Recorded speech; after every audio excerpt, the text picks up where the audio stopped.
Ocean Renewable Energy RAC meeting number 8, April 20th, 2017, just beginning. So nice. Yeah. Open. Well, hello there. This is Chris at the Department of State Lands. Who do we have on the phone? Not icy, definitely. But yeah. If it doesn't dry out soon, they might not finish it up. Chris said there were 2 people on the phone. On the west side, yeah. The so west. Yeah. They had planned on starting. Hello, this is Chris from State Lands. Who do we have on the phone? It's uncomfortable. You have a go. Yeah. I'll wear it if I leave there. The mute doesn't appear to be on. We are. Yeah, that's fine. Maybe they're on mute. I'm waiting for Ted to come back with the Adobe Connect information. Maybe he did already. Let's see if we can share my screen. So Scott, are you still I'm going to check with him real quick. Mission? The room is a tight fit for putting out the multitudes of materials that I sent you all 2 weeks ago. You had me wondering. Let me start with some agendas now. And the draft rules. And go from there. Walter and Scott already got. And there's the sign-in sheet for rack numbers. Bear with me. I'll be right back. I was going to print everything out and then I had the redwood fiasco. Oh, and then you didn't. So you saved paper in the long run. I was about to print finish. I have read You have one. One, yeah. Thanks. Oh, right. Signing. I have one. Thank you. I got the agenda, but I'm having trouble opening the other documents, so I'm currently not signed. We're talking to Okay. Gina. I think that would be good. Chair. And Gina for chair.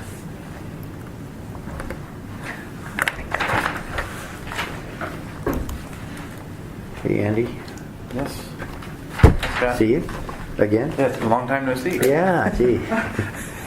Salem, Twice. 2 trips in 1 week. This week is crazy. I don't know what it was about the calendar, but everybody wanted something on the calendar this week. Uh-huh.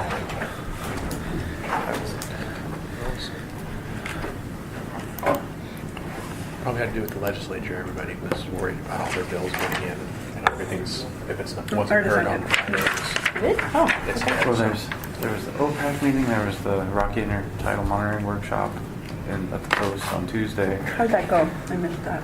It went pretty well. There's this meeting today, and I'm on the board of advisors. Are we up and running? CEOS, the Oregon State. Oh, thank you very much. And that's scheduled for this week, as well as the National Ocean Science Competition, which I'm doing Great. Thank you very Saturday. much. It's like a 6-day week. So if I have to look for notes The that open you science click on. the bowl. Yeah. Yeah, I'm not doing that. I was like, yeah. I'm like, I can't do all these things. I'm not doing that. I didn't realize how much work it was going to be. Are you talking about the science bowl? Yeah, the National If I Ocean get Science somebody text me, Competition. because I I'm just can't see going to something, Career Night it'll come tonight. right It's back doing in. I'm not, because I'm a judge, and I'm there tomorrow night and Saturday. Wow. So God bless you. Okay, so minimize. I said no. it's like I spent 4 hours last night reviewing submissions. And I said no. I was like, I can't be there Friday, Saturday. I will. Thank you very much. I appreciate it. Can't do it. Well, good morning, everybody. Thank you for joining us for another meeting. 8 RAC meetings. Seems like a lot. I always like to say, remember, we're looking at 3 sets of rules. So tried to have some efficiency in there. And this rule in particular, the ocean rule, the proprietary rule, Division 140, is a pretty substantial rewrite based on the adoption of Part 5 and all the statutory amendments that have occurred over the last several years. So can the folks on the phone hear us? I'm going to go around the room here and do introductions in just a second. For the folks who are in the room, thank you for joining us behind security, behind the scenes at the department. For housekeeping purposes, the bathrooms are back all the way on the other side of the office through security, but when we take a break, we can, help facilitate people coming back in. Because we're outside of security, we tried to, or inside of security, tried to make sure that we had some other goodies that will get you through at least to a late lunch. So we have some water and coffee. There's creamer in the small white cup there, half and half, and some cookies. So please help yourself to everything. Why don't we go around the table real quick and see who is here. I'll start, and we'll go to my left. I'm Chris Castelli, Policy Analyst, Department of State Lands. Laurel Hillman, Ocean Shore Specialist, Oregon Parks and Recreation Department. Andy Lanier, the Marine Affairs Coordinator for the Department of Land Conservation and Development. Jerry Hilton, Department of State Lands. Kirk Jarvie, State Lands. Submarina State Lands. Ken Homolka, Oregon Fish and Wildlife. Walter Chuck, Port of Newport. Scott McMullen, Oregon Fishermen's Cable Committee. Delia Kelly, Oregon Department of Fish and Wildlife. And do we have anyone on the phone yet? Hi, Rick Williams. Hi, Captain Williams. How are you? Good. I'll be there in about 10 minutes. Okay, great. Please check in at just the front office, and we'll have Sabrina come get you. Will do. Okay. Anybody else on the phone?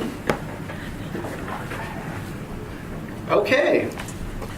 Well, we'll get started going over the agenda real quick. Guess I already did the housekeeping with regards to sort of the obstacle hitting the bathroom.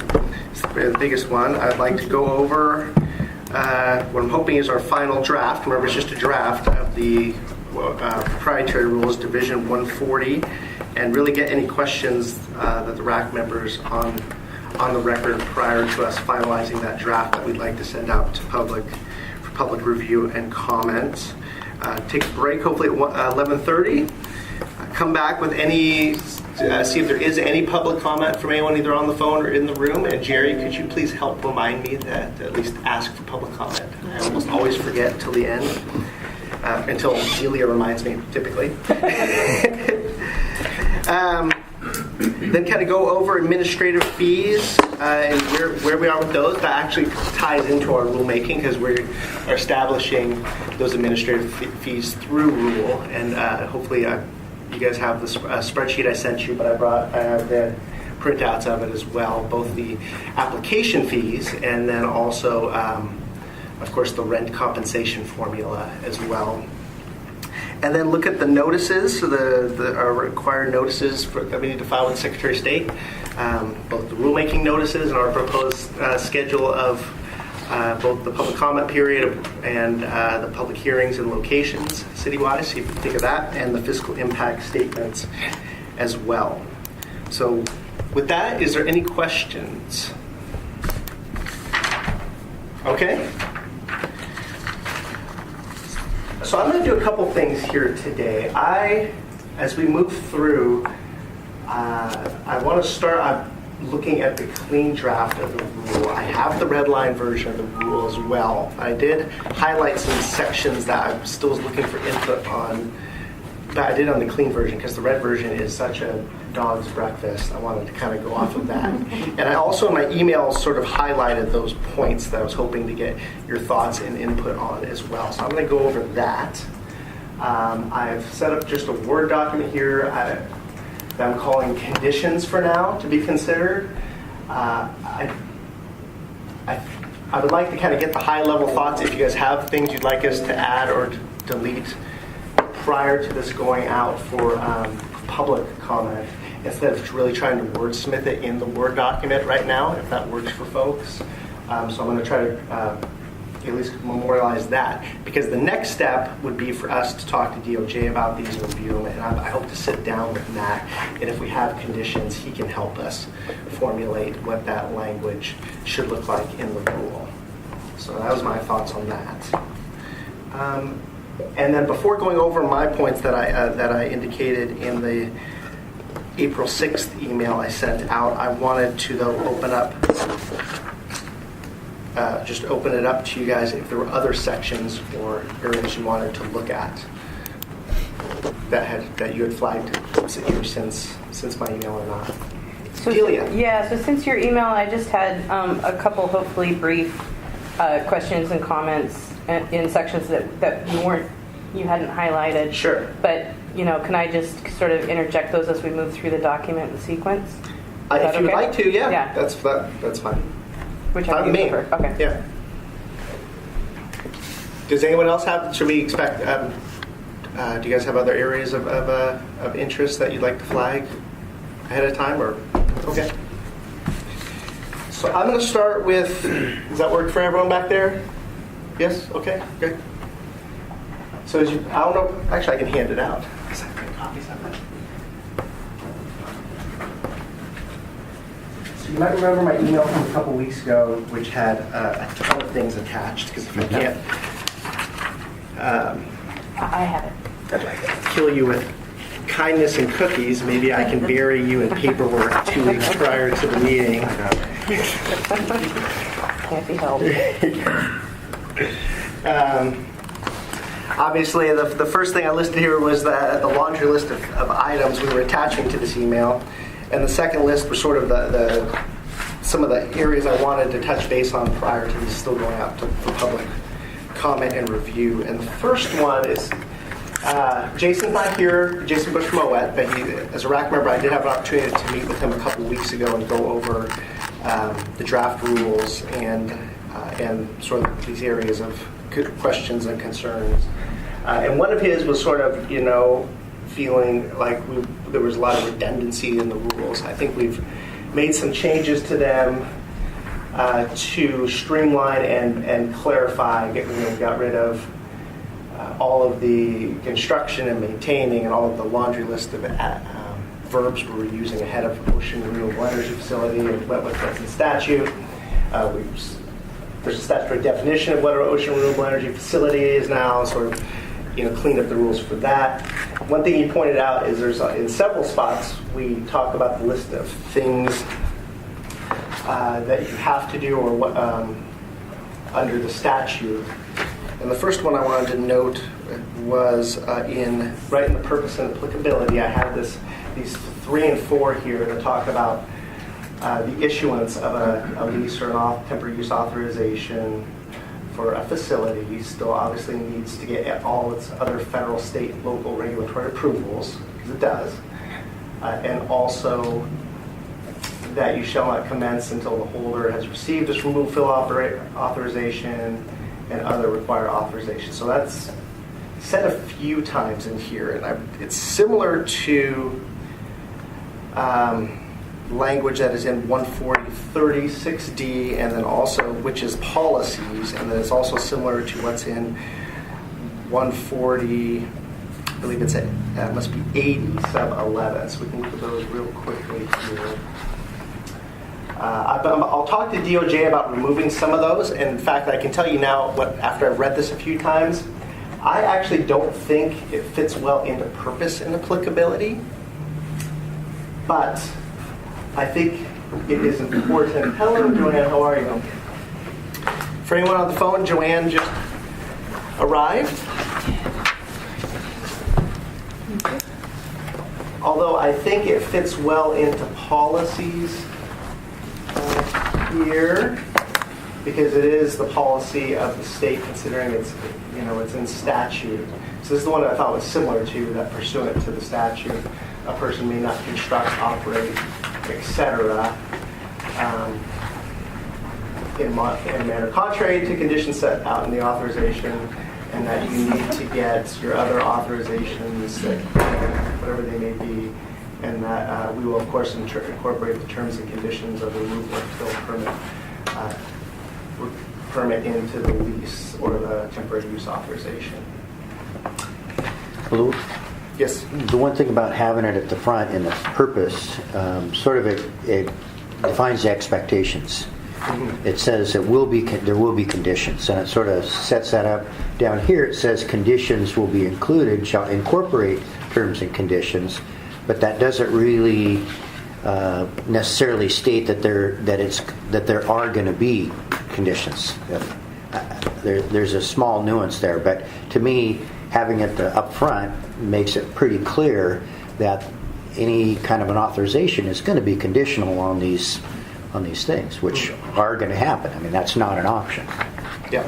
Yep. So, I don't know. I kind of liked it at the front. Okay. I would say I would concur about delegating that put on notice on conditions. However, I would not be predetermined, and say that there are going to, because you haven't even done the analysis yet. So I think the way. Well, there's conditions. If you look at the examples, there's no way that you're not going to have an authorization from Parks, or there's no way that you're not going to have a FERC authorization. So those are some of the conditions that they are mentioning. So when you look at it from that perspective, I don't see how.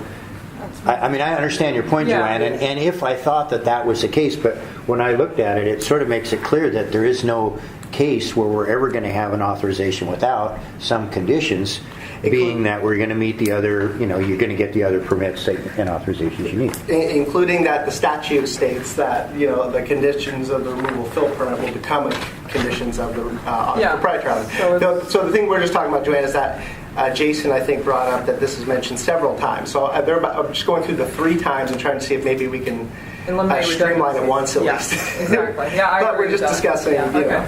Gotcha. And it's something I said, I wanted to get folks' thoughts on it, and something I'll discuss with DOJ when they do their final review as well. Delia. Chris, one more time, sorry. Can you tell me the 3 places where you feel like that? Because I don't see it in. Did you take it out of applicability and purpose? Is that No, I highlighted those 2, which I think. Right, but those don't talk about the conditions. So they talk about. Well, just that Am I missing conditions something? are going to be. Holder of renewable specified. So it essentially still says that other state and local regulatory approvals will be required. Yeah. And then it says issued shall be conditional. Construction shall not commence see. to get your other permits. It's the conditional part of it, I see. Yeah. I guess I see part 4 there under 10 is mostly having to do with, just dictating that you can't start your work until you get all your ducks in a row and get all of these things lined up. Right. So. Which gets to the 3rd place it's in. So we got I think it's important actually to have that section, and this is why I want to talk it out a little bit. Purpose and applicability, I usually think about being, this is what the rules apply to, this is what's not. We try to have a list about where else you go if you're doing something that these rules don't apply to. So we got what they apply to, and then some examples of what they don't apply to direct you. For example, if you're just deploying scientific instrumentation that's not part of an ocean energy facility, then you go to 125. Or if you're doing a cable of some sort that's not associated with the facility under these rules, then you go to 83, etc. So then these are sort of conditions. So we're talking about them being kind of conditions, but I'm not sure that's being in the applicability and purpose section, although we probably put in there because it puts it front and center, like you mentioned, Scott, but might not be the best place. And we say it a couple other times. So back to the policy section. We state right from statute the requirements on the department, which we just discussed. And I think this policy section is looking good. 5D. 5D, yeah, so, or 6, pursuant to 274, 873 as the list of things. Now, since they are conditions we're talking about, we also have another section in the rule, which I believe is terms and conditions, and then we reiterate it a 3rd time. And I think that is fine as well. And that was 141, 140, 80, I think.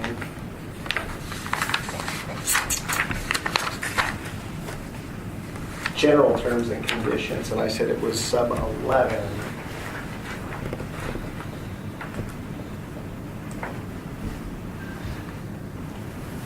So this says, the department shall require an application, etc., prior to commencing that they have obtained all authorizations required under applicable law to undertake the proposed use and any authorization that may be required to obtain access to crossing lands.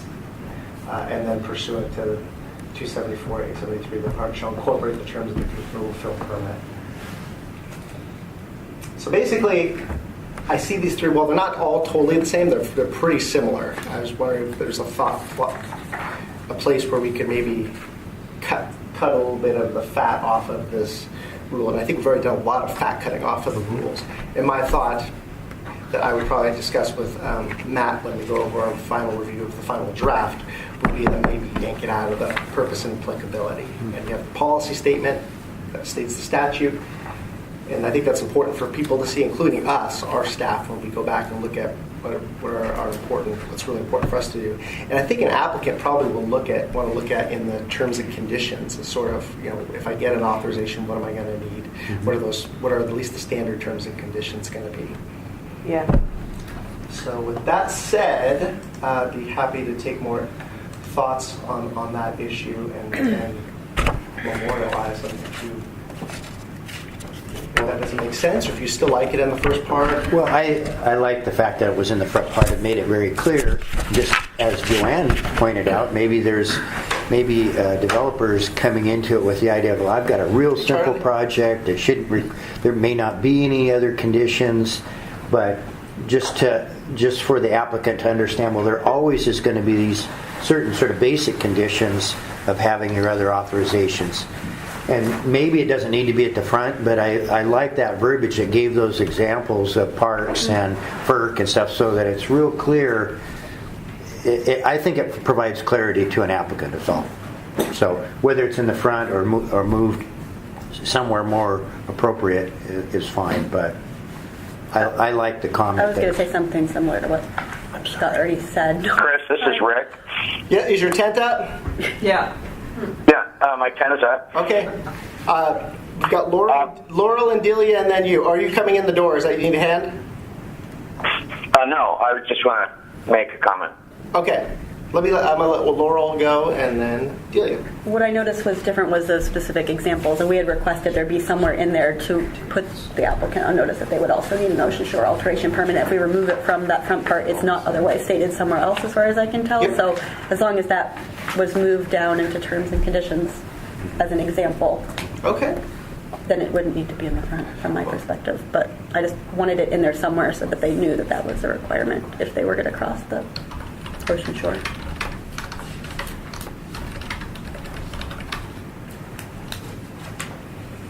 That was where, we didn't suggest it get put there. That's where it just Nope, I totally understand. And actually, that's where we have our other specific permits that may be required. So that might make sense. It sounds like someone's door. Someone's backing up. Delia. So I think that this could all be kind of rectified by just removing the first sentence of Part 4, or of subsection 4 here. Okay. Because that's the part that says the temporary use authorization or lease issued by the department shall be conditional. That's the only part that we're talking about having redundancy. The next part says construction and operation shall not commence until. So that's different. I think that subpart has two statements to make there. Okay. And you're talking about redundancy in the first part. Maybe we could all agree to just remove that first sentence. So remove the first sentence from 4. Remove the first sentence in that subpart 4, because that is stated under policy and terms and conditions. So that was my thought. Rick was next. Rick? Yes, I don't have strong feelings about most of it, but not listing the what the agencies are, because I'm not sure that FERC will always be involved. There are some exceptions, and so if we just say it will be conditioned to the other required permits, I think that's fine. But I just didn't not get into listing particular permits and agencies. Thank you. And Joanne? Yeah, I think it's important also to have clarification up front. However, I also think that if you get too specific in your purpose, then you leave yourself open for changing it continually, and that's exhausting for everybody. So Sure. I think it should be as broad as possible, and then you should apply whatever details you want in the terms and conditions as you suggested, Chris. So that's my thought on it. I think when you start getting too specific in your purpose, then, as you know, probably you're going to have to You have to come back and revise it if revise something all the time. changes. You That's don't what I want think. to deal with that. Thank you. I think that, that kind of reiterates what Rick was saying. I guess the only thing I would note is that it's such as, we did say such as these, and so we could say for example, or such as sort of leads to for example. And that doesn't limit in any way what what we're saying is going to be required. It just says these are some examples. Yeah.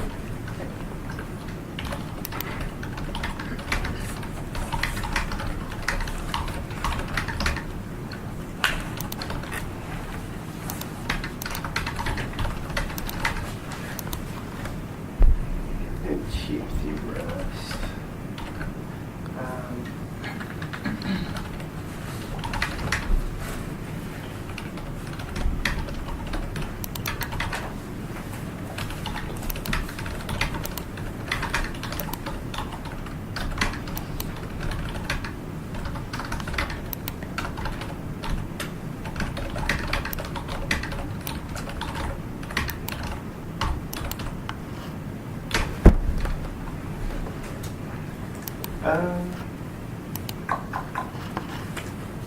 Do you want me to put folks' initials by these, or just, I'll just say the RAC comments?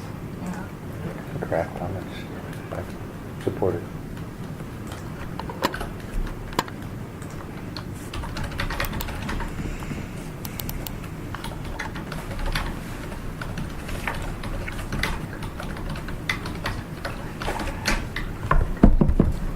Do you want to just try to spend time on getting consensus on this, or can I just share this with DOJ, as I mentioned in the email, and see what their thoughts are for covering the bases on I'm this? fine with that. There's still a couple Oh, I forgot to put my. Oh, Walter. No. I'm just saying I'd agree with having this stuff up front and having a few examples, because I think that if you have a developer coming in, they might not know, and I think having a couple examples or just letting them know ahead of time that there could be some other things that they have to get approval on, it helps.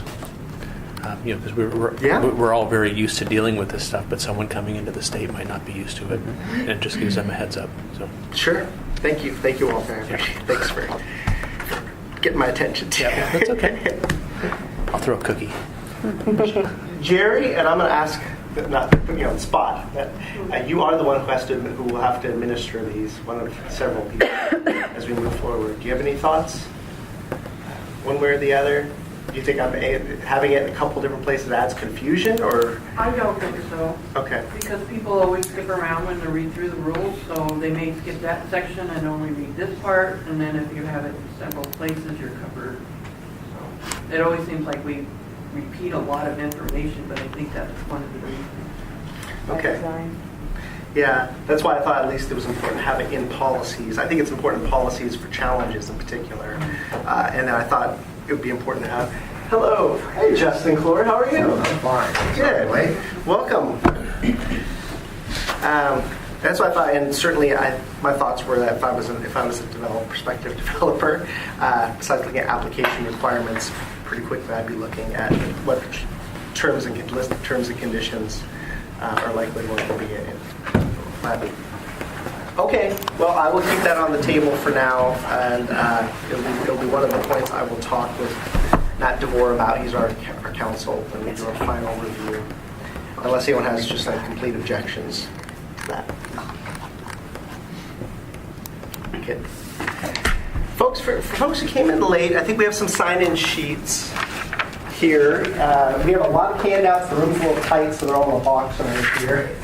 Right now, we're talking about the draft rule and sort of the clean version. And the email I sent out on April 6th, where I had a list of items I was hoping to have a discussion with the RAC on. I sort of highlighted those. I can hand out that highlighted rule. I do have the red line copy here as well, if you want to look at it. It's pretty bloody, and I think it's probably, has to get. Do you want me to help hand those out? Sure, I think we handed all the emails out. There might be a stack of them somewhere. Yeah, they're right there. Okay, so one for Justin. Anything more, Chris, than what you sent out prior? Nope. Okay, so I've got all that in my folder, so I think I'm good, thanks. I'm good, I got one, thank you. And welcome to Oregon, Justin. I hear you're not here anymore? Oh, I'm here a lot. I split time. Okay. Thanks for coming out back through security for you folks. We got water and coffee and some cookies there, and then we can help shepherd you through security at break time if you need to head out. We'll hold the door. Okay, so the second area I was hoping to talk about was the first right to apply section. We didn't make many substantial changes to it. I had, on the staff recommendation, we sort of reorganized it a little bit. So we thought it'd make it a little clearer to just discuss the general, what it means to start with, and then what happens if there's somebody, if you get a competing application. I think for folks to digest here is the, this draft sort of has the path forward primarily for project to go from deployment of scientific collection devices to applying for a demonstration project. It gives you that first right to apply to a demonstration project, and then a first right to apply for an ocean energy facility lease, which is more connected than the current rule has, right? There's no path forward. If you're looking for, if a first right to apply is important, there's no path forward. Thank you.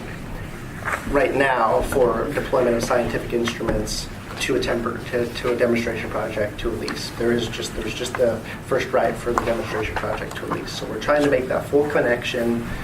But what we didn't, the leap we did not make in this draft is making a first right to apply in rule from a deployment of scientific instrumentation to a lease. We still have that middle step that you have a first right to apply after you've successfully deployed instruments to the demonstration project and then to the lease. And I think, first of all, there's nothing that precludes you from applying straight to a lease if you feel like you have everything you need.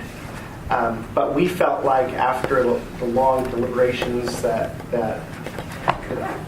TestPack did on Part 5 and some of the policies that were set forth there, I would say, I think we even quoted one in our policies here that pursuant to Part 5 order prefers to develop renewable energy through a precautionary approach. We felt that having the first right to apply in that linear fashion best met that policy. You can always apply straight for a lease, and if we have competing applications, we already have this section in the policies as well. So are you talking about section 45, 1C? Yes. Is that where we're at? Yes, I'm talking about that as a whole. Yeah. Okay. Yeah. Yep. We're talking about 45 in its entirety. Okay. And I'm kind of leaping around to just the connecting the dots part with regards to the way the rules are currently set up. It sets up for a path forward from deployment of instrumentation to a demonstration project to a lease. If you received competing applications and you wanted to go straight from a scientific instrumentation to a lease, we always have this provision in 30, I believe it is in the policies section.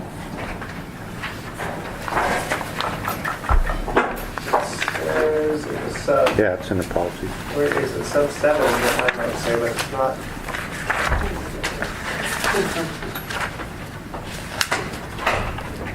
Maybe it's not in sub 7.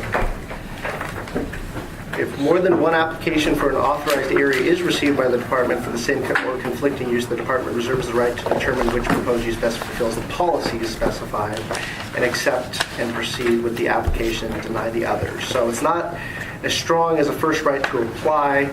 I would think that if you had already gone through the deployment of scientific instrumentation, you would be in a good position there if we received immediately competing applications for a lease. But nevertheless, this version doesn't have just direct contact between those. So I'd be happy to take comments and hear your thoughts on that section of the rules, the first right to apply section. Delia Kelly. I'm on board. I think this reflects what we've discussed.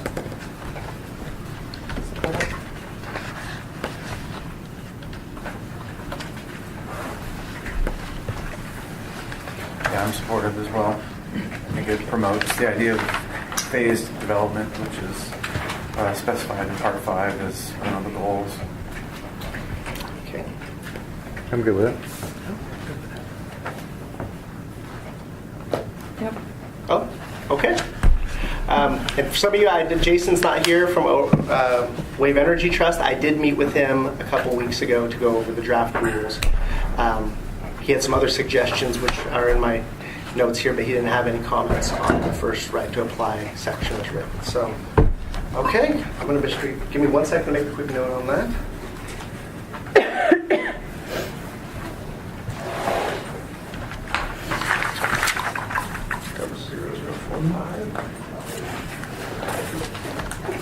If anybody down there wants a little more room, you could either maybe shift this way, or there's some room up here. We're good down here. Okay.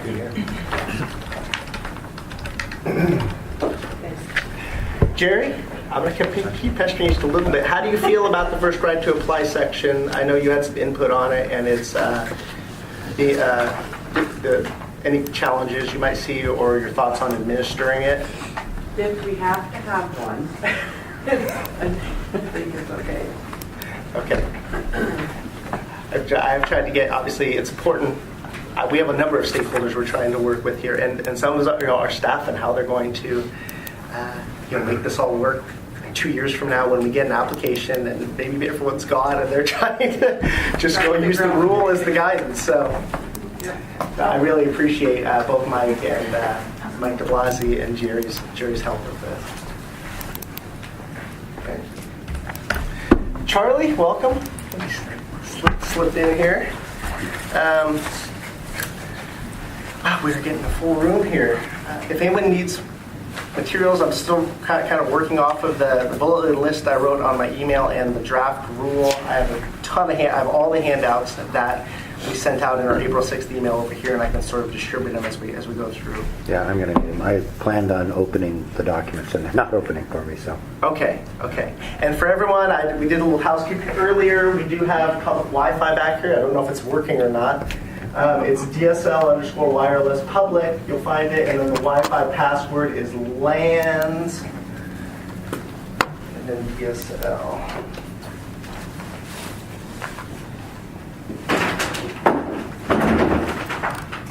I don't know if that helps you.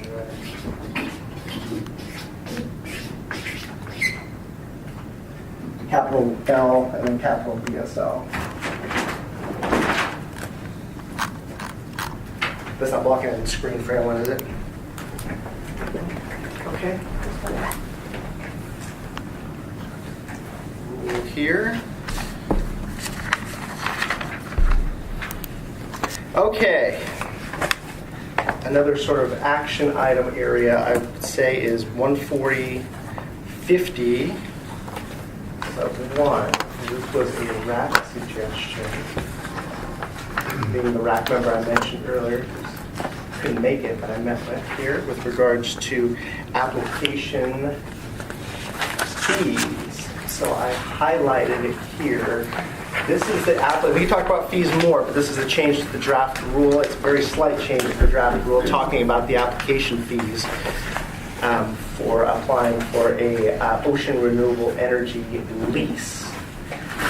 We have a flat fee for the demonstration projects of $5,000, and then this draft rule has sort of a sliding scale for a lease that starts at $5,000, the same as the demonstration project, and goes up $1,000 per each megawatt that is more than 5 megawatts. So you kind of get 5 megawatts for the price of $5,000, and then you add another $1,000 per megawatt.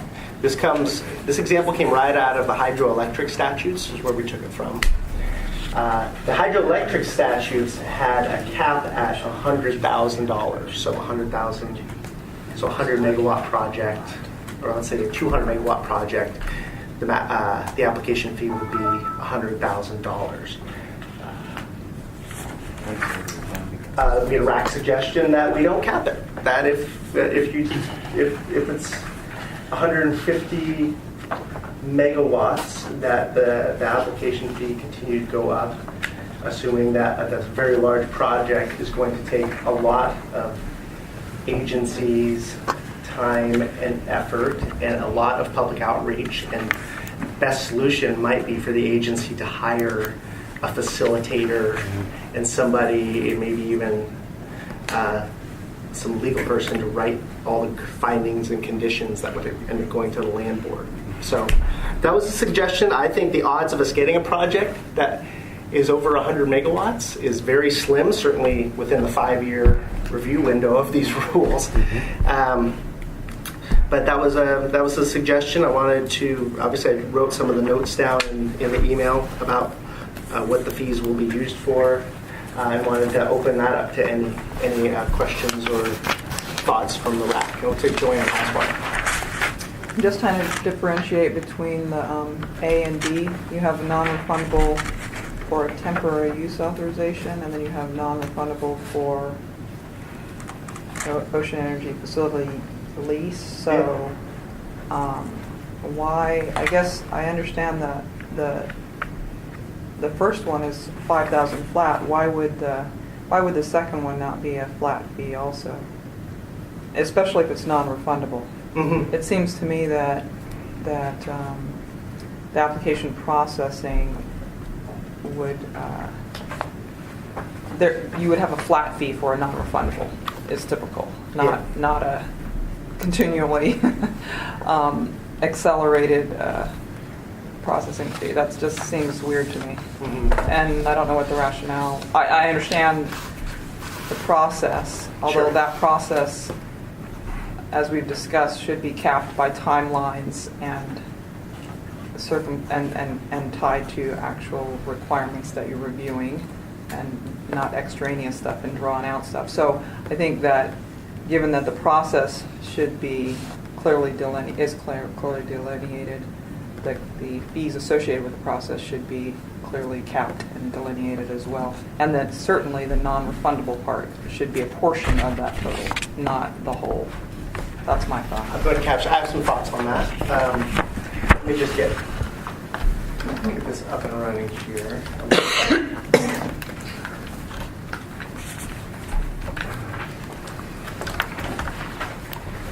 This was 50 sub 1.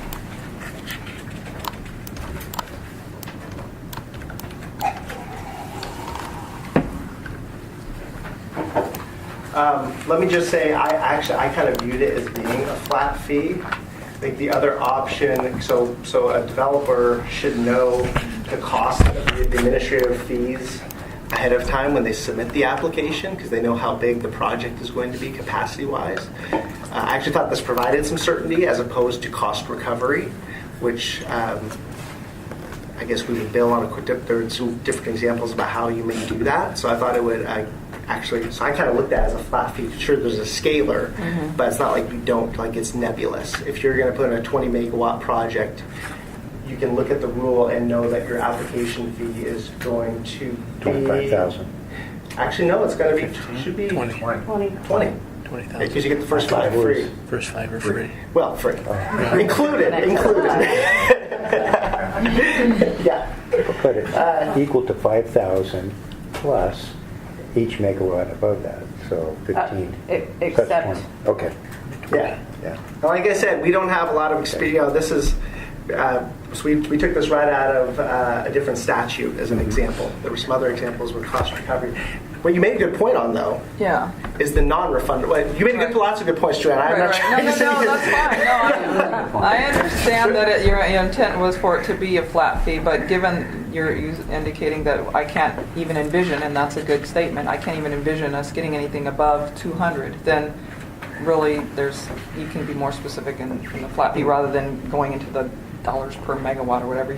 It would be. You could have that in the background for DSL's understanding of how you would calculate that fee, but there's a cap up to a certain amount is what I'm suggesting would be clearer. Yeah. And I just want to add one more thing. We'll get to also memorialize that comment. We'll get to other ones. The non-refundable part, if somebody applied for a 50 megawatt project and then withdrew it after one meeting, after a couple of meetings. Right. That's something. Yeah. I guess we get. I think that's something to think about a little more. So let me write those comments down, and I will get to. I'm going to ask for Sabrina's help and figure out who put their flags, their tents. Mine was last. Yeah. Justin is next. It doesn't matter to me. It's all probably the same topic. So just do you know where the hydro statute was that based on cost recovery? Was there some estimates on the 5 plus the 1 plus 1? I was just kind of curious how that was come up with. Yeah, so I talked to Mary Graney about that, and the site's in is in the red line version of our rules. Okay. We can get it if you want. Okay. And it's actually in the fiscal impact statement as well. That we'll talk about later. It was meant. Yeah, it's a best attempt to have a flat fee that covers administrative costs to the best of their ability. I don't know if they're necessarily in the same boat as us. I mean, there's some other like FSAC and there's another state process that are set. Well, that was going to be my follow-up was what's FSEC do for like terrestrial wind? My understanding is their cost recovery, but my knowledge is a little old. Yeah, Is it? cost Okay. recovery. Yeah, but then they do cost recovery for all the agencies that are involved. Isn't that right, Kirk? Yes. Right. Yeah. So And they are this cost is recovery. looking at just covering DSL's costs. It is, yeah. Yeah. Because we're the single state point of contact for the siting. Right. You know, obviously, we have to convene the JART meetings. Elise is going to go to the land board for review and approval. And my guess is the bigger the project, the more megawatts, the more JART meetings, the more public outreach you're probably going to... I think there's a threshold there. I think Yeah. at some point, that kind of flattens out. Regulatory-wise, time-wise, is it different between 20 and 100 megawatts? I don't know. I would assume there's going to be some flat points along that, So I was just kind of curious what the rationale, so that's helpful. And then my other question or looking for feedback is hiring consultants and facilitators. Is that done in other areas? Does DSL do that, or is that a kind of a unique concept for this? We do it a lot for working groups. You do? Okay. Yeah, for working groups. For permit decisions, probably not very often, but this is kind of pretty unique. Okay. And if, I think there's quite a bit that I have a great faith in our proprietary coordinators to manage applications that come in the door. But if we don't see anything for 5 years and then a huge project comes in, I think it might be in the best interest of the agency and the land board, so they have good information to make a decision. It might be a good idea if we have a sufficient fee to cover a facilitator or a consultant for that to be. So the state does do that on some basis, right? Whether you hire outside assistance for a variety of things, right? This isn't facilitator and the consultant. That's not the unique. Especially for what Kirk and I are doing here, we hire facilitators for this sort of work. Okay. Okay. I was just kind of curious if there was any precedent for that kind of thing. Plus, there's also been discussion, about getting expert opinions on decommissioning costs. I know that's come up a lot, certainly with the legislative discussions as those bills pass through about who on the JART and certainly who at DSL is really qualified.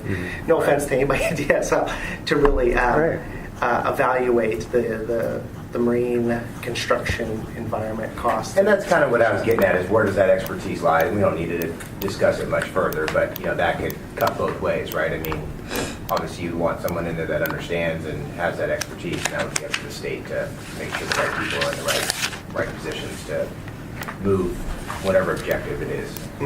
Okay, thank you.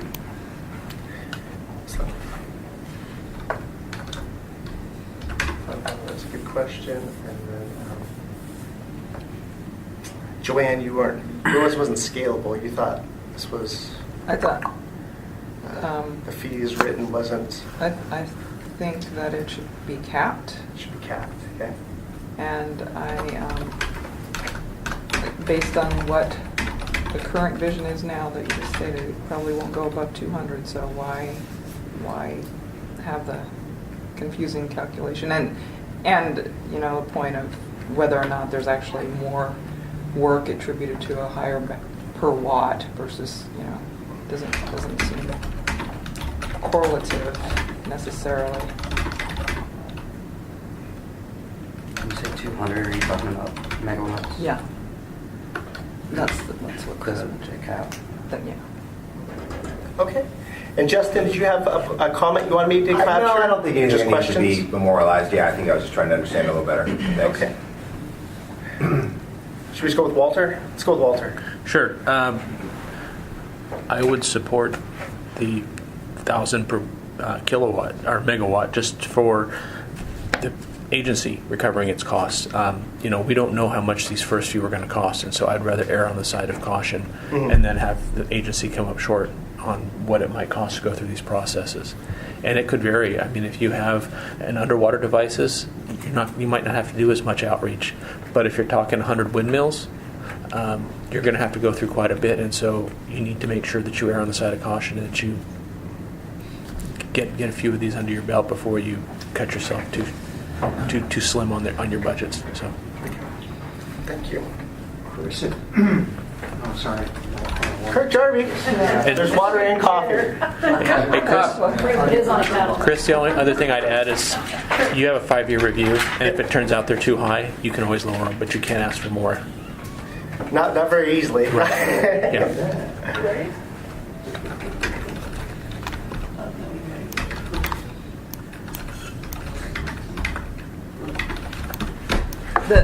I think, Kirk, did you have an input? Well, I'll wait my turn. Oh, okay. I just wanted to clarify and Yes. remind, the other issue was the cap, the non-refundable should be related to the timeline that is clearly indicated. So there's timelines and proposed review for process.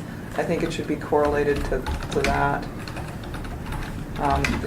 That's Like it refundable at percentages based on the process? right. There's a set process, there's a certain number of meetings that's typically going to be anticipated. Those are all things that are known that could easily be determined. I'm just going to save this real quick. I think. Okay. My comment was actually related to that. Okay. And that is that I would choose some kind of a benchmark, like after the second or third meeting, so it's a very clear point in time at which the funds do become non-refundable. And that I think relates to the establishment of capacity. And given our state budget concerns at this point in time, I feel like cost recovery and this kind of a mechanism is very important, because we do want to have somebody who has the capacity to give the attention to this, because we are potentially talking about a long-term lease of territorial sea. So I like the fact that this mechanism is in here. I think it could be refundable up to a certain point in time, but after that point in time, you've started the machinery of hiring your consultants. You've gone through a contracting process to get somebody on board. That takes a certain amount of your time and effort to begin with, and I would think that that's something you would want to factor into the language here. So maybe it's after the second meeting, all funds become non-refundable or something like that. Like after the second jar. Yeah, something like that. I mean, there's going to be a point in time at which you recognize the magnitude of the application. The group recognizes the magnitude of the application, and we say, okay, let's hire somebody who can spend their have their full job to coordinate this, to help you document the findings, to help get everything prepared for these decision points later down the road. And I think having that is going to be very valuable. And I would say, and I'm not put on my developer hat for a minute, if you're at 2 or 3, let's say 3 JARP meetings, and I would say in particular, you're either all in or you got once you kick off the JART, that first meeting, you're going to have an understanding of the magnitude of the proposal. And I think if you continue to have another meeting after that, then because there's an administrative process by which you're going to have to go through to hire consultants or contractors, and that's going to take you, depending upon your HR capacity, a month or 2 at least, right? So that's a significant amount of time for the applicant to think about what they've started, and they should be prepared to commit those resources after that point.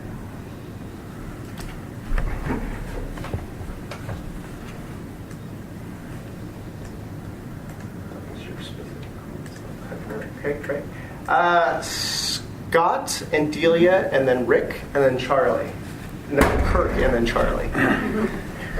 Well, not to to be contrarian to previous comments, but I guess I see that once a person pulls the trigger and submits an application, there should be a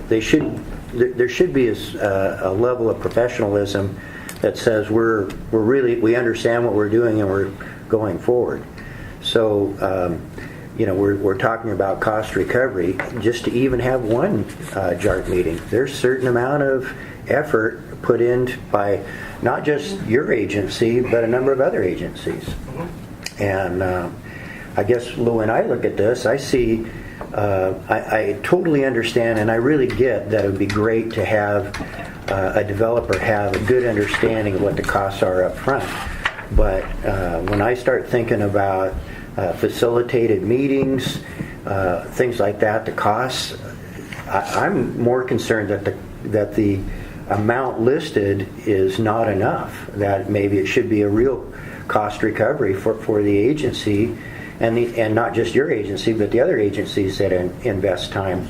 We had a situation at Camp Rylea where a developer was going to put a device out, and so it kind of spun things up, and then it turned out, well, the guy wasn't ready, and everything kind of disappeared. But in the meantime, there was a lot of energy and effort that, certainly some concerns came up, and so I wouldn't support having a cap, and I guess I would support a closer look at having cost recovery beginning with the beginning application. So I support clearly having a non-refundable fee.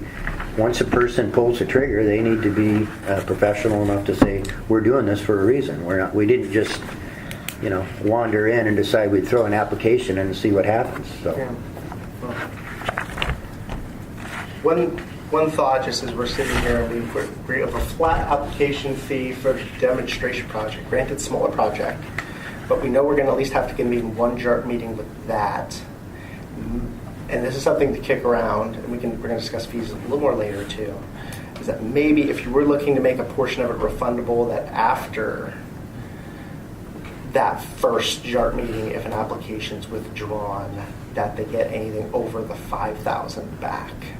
I'm just thinking about a clean way to be fair, because we know we're charging $5,000 non-refundable for the demonstration project. At least, maybe if someone gets blown away by the first JART meeting or decides they're not ready for the lease, maybe at that point anything over could be refunded, and that would be your breaking point. But if you keep going after that, and then it's not refundable. I'm just trying to think about clean breaks that are fair. So this is my thought. Quick thought. Delia, Kirk, Charlie. Oh, Rick's up. Delia, Rick's up now? No. Okay. Okay. I like that idea, Chris. That seems fair. There's also I thought there was like a pre-application meeting with DSL in here. There is. And so that's before the application is submitted. That's true. So that would be an opportunity for DSL to thoroughly explain all of this to the developer and make sure they know where their benchmarks are. So before they've even paid the application fee, DSL says, make sure you're serious, make sure your application is complete, here's what's going to be required, bring that all to us. And then there's this benchmark after the first JART meeting. If you want to pull the plug, you're only out $5,000. If you don't pull the plug, though, we're going to move forward with this. And if a developer decides to move forward with that, I also support not having a cap and having a per megawatt charge, because I do think that there's a level of effort that is somewhat scalable by the scale of the project, certainly in terms of environmental effects. So I think it makes sense to have that be, past that first benchmark. If you're going for it, you're going for it, and here's what it's going to cost. And that's in part because Part 5 has assigned this work to DSL, and, like it or lump it, this is what you're going to do. And so I don't want that money pot to run dry before you're done with the application. Okay, thank you. but you did like the idea of perhaps a partial refundable. Yeah, I think early on, I liked Andy's idea about that, and I certainly I agree with Joanne that I think there should be some flexibility in here for developers who come in and think they're ready and then find out, whoa, Oregon is serious about this or serious about that. So there should be an off ramp, but it should be early on. Thank you, Captain Williams. So at the risk of setting a precedent of agreeing with Delia and Scott, I concur with most of what you both said, and I'd like to propose some terminology, out of the consulting world as well as the development world. There,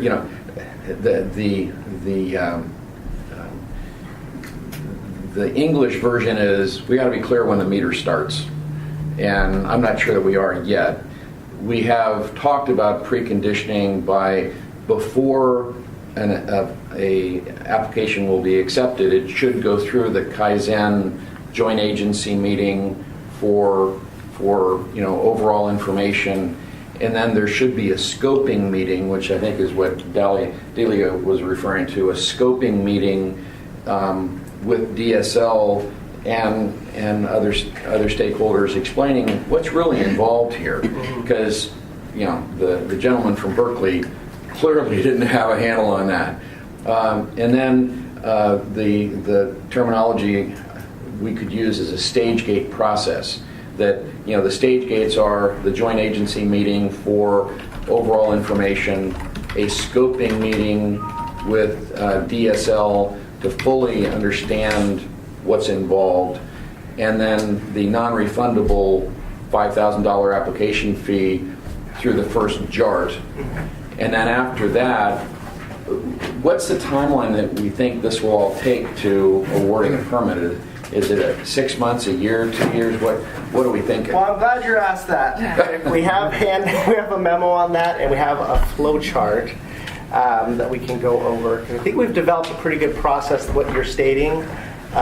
So the only thing I'd add is there might want to be an off ramp, after the second or third JART, where if it turns out that the developer learns that this dog just does not hunt, we have recovery of the first few JART meetings, and then a graceful exit.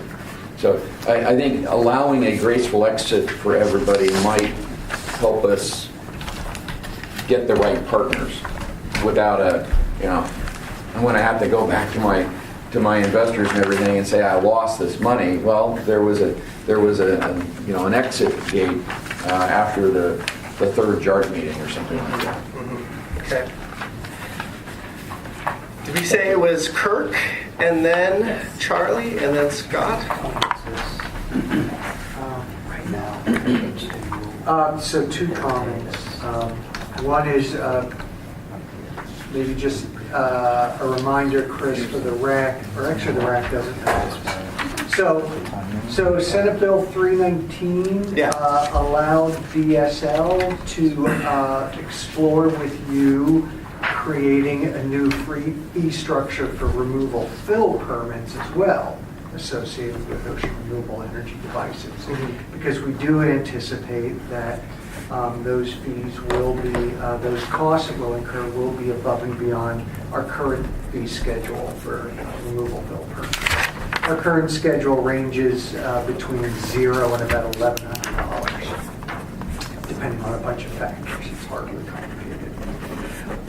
With direction from the deputy director, we've decided not to levy 2 differing substantial fees for related DSL processes, and rather just kind of bring it all together under the single proprietary fee.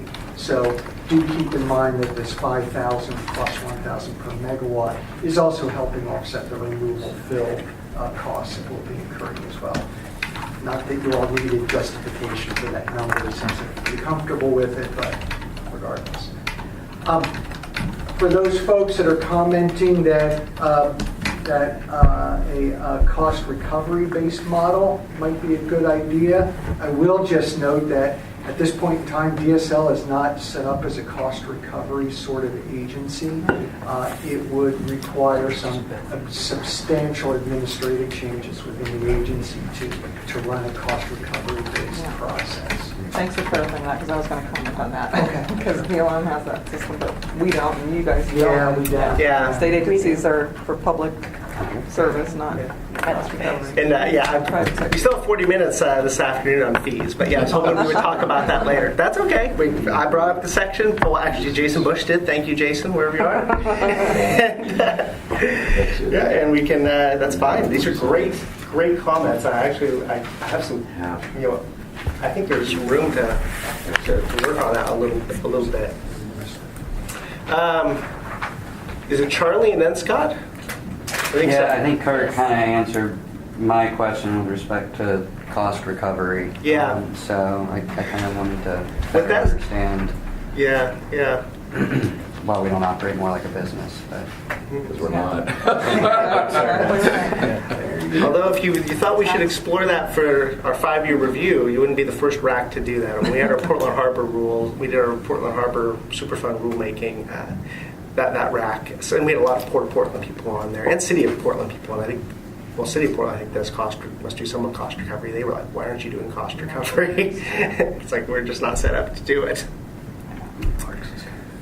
Scott. Well, I guess I appreciate Kurt's comment, but given that you're not set up as a cost recovery agency, then that's all the more reason to have this sliding scale. A larger project is going to cost more. When you think of we're talking about the territorial sea, and when you look at the high level of use by particularly the fishing industry, recreational, non-fishing recreation, there's just a lot of players involved in the territorial sea.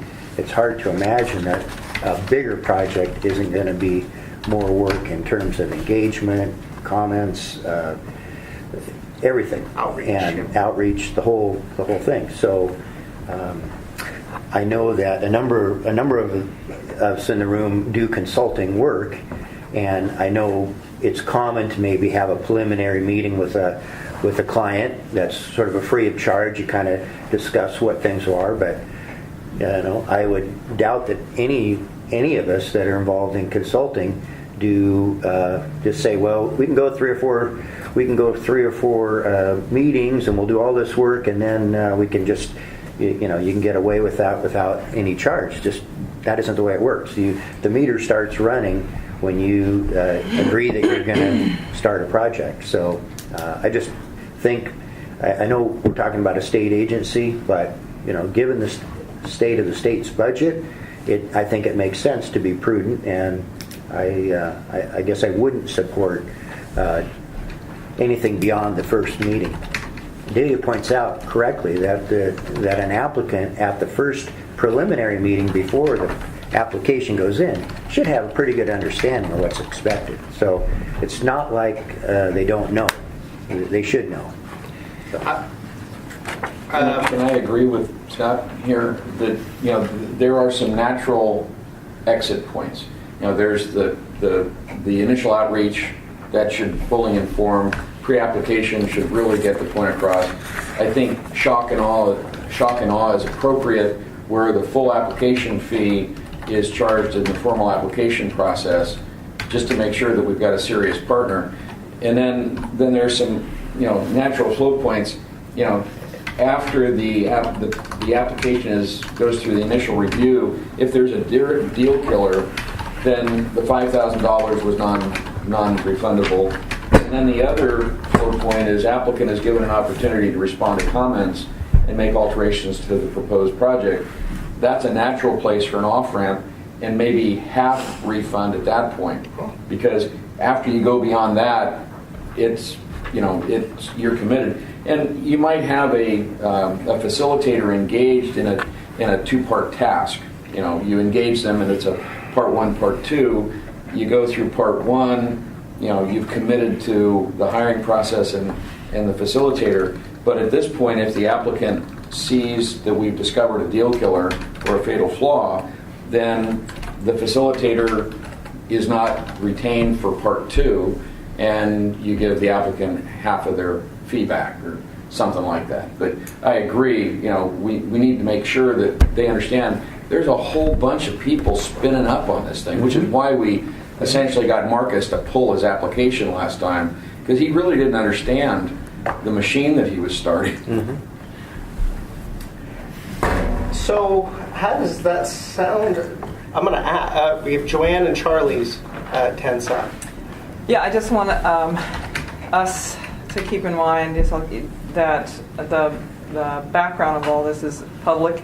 The reason public agencies exist is to serve a certain mission, to serve the public interest, and this interest is protecting the environment as well as encouraging economic development in renewable energy, which also contributes to protecting the environment. And I think that we need to not lose sight of that. I think that when you encourage renewable energy, it is not, when they come to the table in these processes, yes, they should have a good idea after a couple of preliminary meetings, but the point of in my view, of public agencies is to educate and help inform the public, and I believe that it is in the legislature that we are supposed to be encouraging renewable energy. So I think we need to keep that balance in mind. It's not a pure, here comes a developer that's going to screw us. It's also trying to encourage revenue back into the state coffers from this new business that we are trying to encourage in our economy. Our economy is quite skewed right now, if you look at holistically.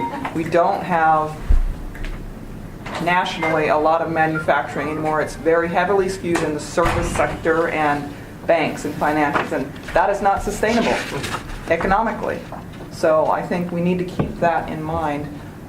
Encouraging responsible businesses that also help the environment is very critical, and to put up roadblocks is not helpful. Not to say that there shouldn't be the shock and awe of the initial application, to know that, to recognize that it's a serious process, but again, I think there's some natural, I am agreeing with everyone, I think there's some natural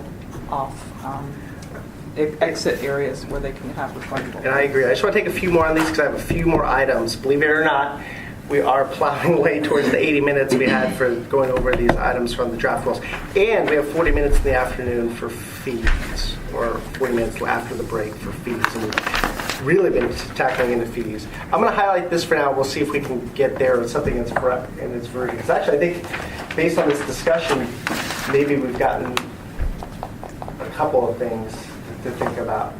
And obviously we still have to talk about it. Maybe no cap, but some sort of percentage of refund applicable based on one of the breaks, which actually, if you're a proponent of the industry, that's a lot, you're in a lot better spot than you were this morning when we had this draft. At least you have an opportunity to refund some of your fees. But something to think about. I'm just going to highlight that for now. Or the 5,000 that you proposed. So keep 5,000. I mean, either 50% or, is that what you're saying? 50%? Yeah, well, I'm thinking for the lease. I mean, we're set on the flat fee for the demonstration project, I think. Yeah. Obviously, you have what could be a very high application fee for ocean renewable energy lease. Right. In which case, if they withdraw their application after short order, how much of it should the state really consider keeping?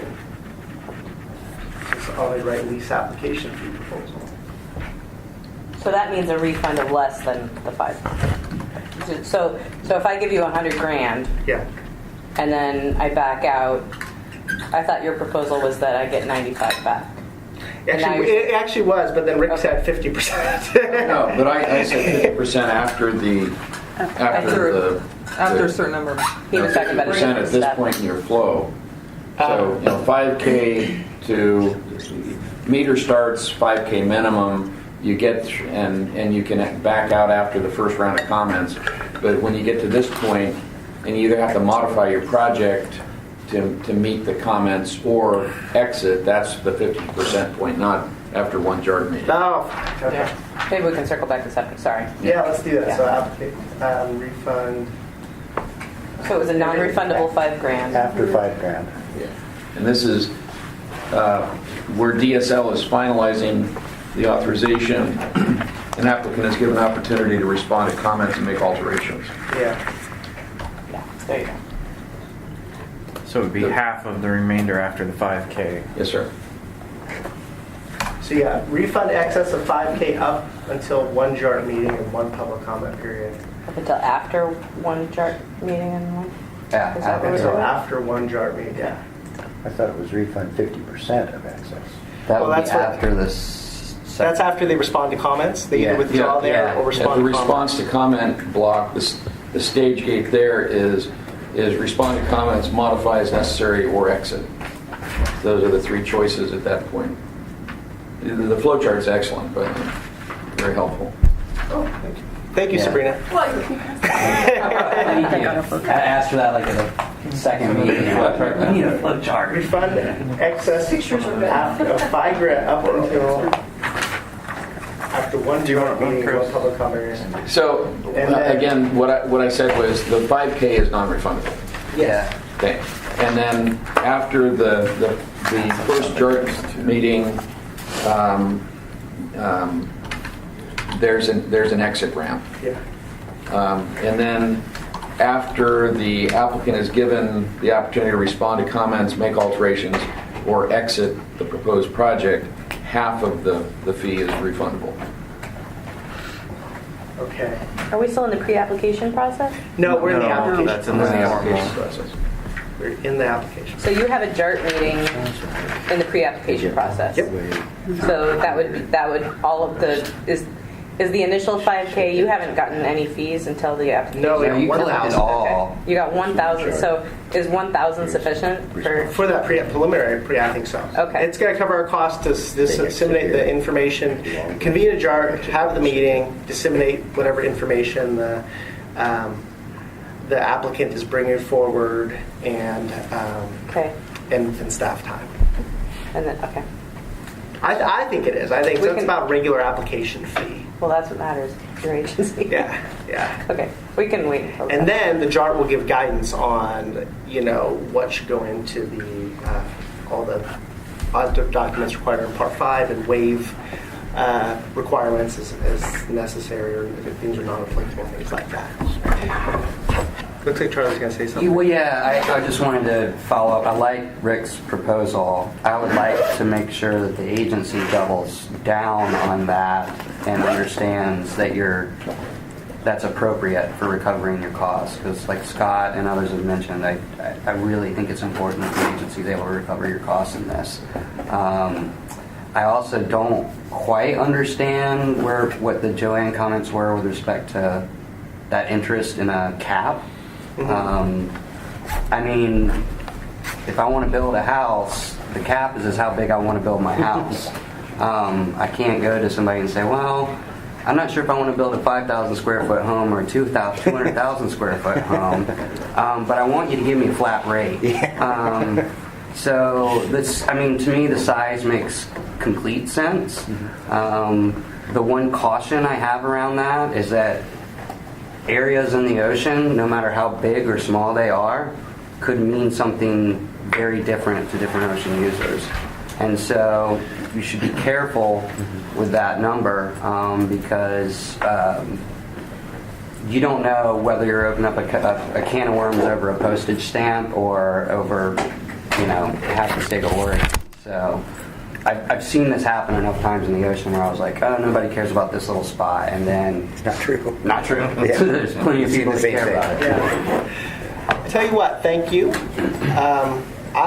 Rick, at the break, I want you to help me with the second stage gate a little bit, because I think I've written it a couple times, I don't have it right. Is that good for this? We're going to talk fees a little more, and I assume we'll probably focus on the administrative fees. Jerry, clear as mud? You ready to process? Oh, yeah. I think it might be helpful to show the fees when we figure it out on the timeline.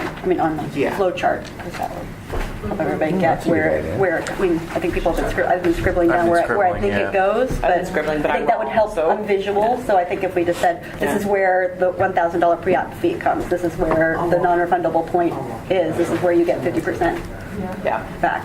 Okay.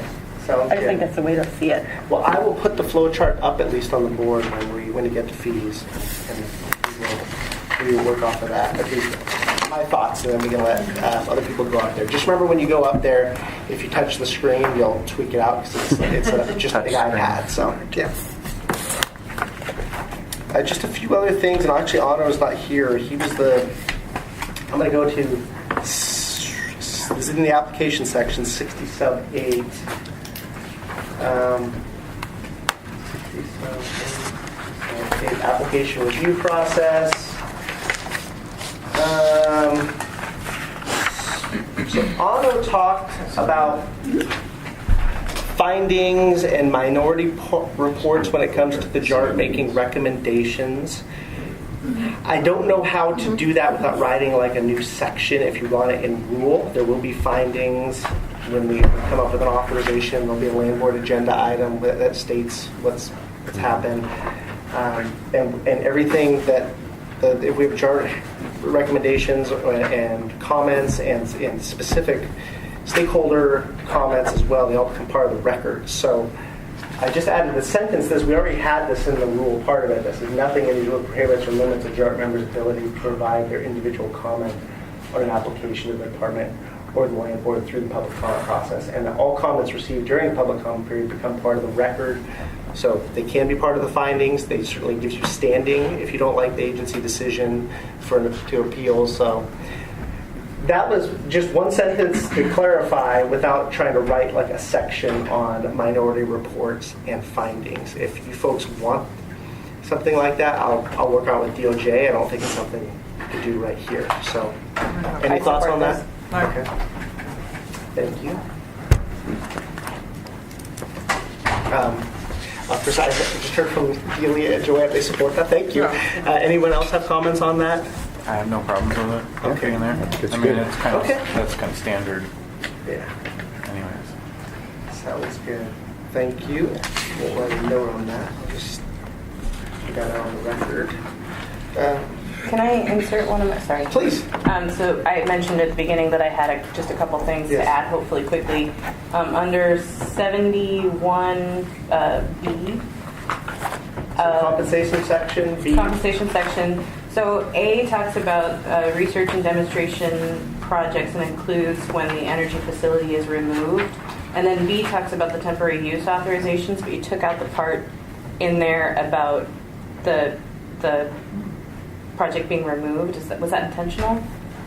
So do you see the difference in the language between A and B? Let's take a quick look. Research and so this is you got to pay your rents. Research project, demonstration project is completed and is removed. The authorized area research and Right. And then B is the authorization expires or is terminated. But it doesn't say anything about removal. And it used to in prior drafts. okay. Let me think about that real quickly. Oh, I think it's. Oh, okay. So Well, let me think about how to clarify. Yeah, I think what we're just trying to say with the second part that it's either completed and removed. Maybe we don't need that, and then or it turns into a lease. That would be the other option for not removing it, right? Sure. But can B say or is removed? Yeah, Okay. Do you see what I'm saying? I think so. A research project or demonstration project is completed and the renewable energy facility is removed from the authorized area. Right. It's done, and they're out. Is the and supposed to be between A and B? Because if it's an and, then it implies both of those. It does. That's why. Yeah. Yeah. If it's an or, then you'd need the language again. But it's an and. Okay. It implies both of them, right? I don't know. That's a question. Yeah, I think so. Okay. No, I'm. So removal in A covers all possible scenarios? Is that And your it covers B at least. The and is between the A and B. You see that? So you got to remove it. First rules. So you got to pay your rent until it's removed. I don't even know if that B is needed or if it should just go straight to or. Or do you think it maybe can see? Okay, no, I think I agree with Joanne, because the temporary use authorization would only be for the research or demonstration project described in A? Yes. Okay, then I agree with Joanne, yeah. And That's a it. powerful word. It is. So it's good? It's good, thank you. No, but Yep. actually, yeah. Well, thank you, Joanne. Okay, I only had two more then, since we're in 70. The second, two more bullets to go over 77.2, which was the lease formula, which we took from BOEM.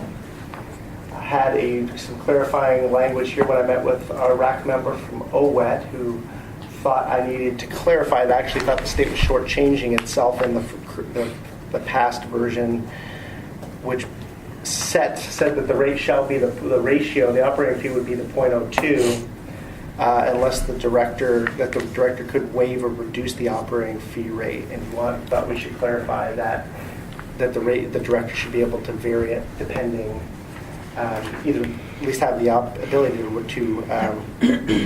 to raise it for especially that would make sense for mature projects. So that was our language there. May use discretion to set a different operating fee rate. For example, a reduced rate may be established for new smaller projects. Conversely, an increased rate may be established for a larger mature project. It made sense to me. I don't know how folks feel about it. So I'll open it up to discussion, and we have Justin. So when would that occur? So to me, it's the certainty piece is knowing what that fee is on the front end somewhere in the process. When would the director change that at any point in the term of the lease? Does it have to happen at the beginning? My thought would be once you have a lease in place, it would have to be at the beginning of the lease. And what could be considered in the lease language, well, unless you have a revisiting, a recalculation, or redetermination at a certain point, you could do that. Or you could agree on the terms and conditions. And I think this is probably coming from the industry perspective. I think one of the things that Jason was thinking about was having maybe the lease would have, if it's a 20-year lease, you write into the lease that the operating rate is 0.01, so it's lower for years 1 through 5, 0.02. There's some clarification on sub 4 on the next page. Yeah.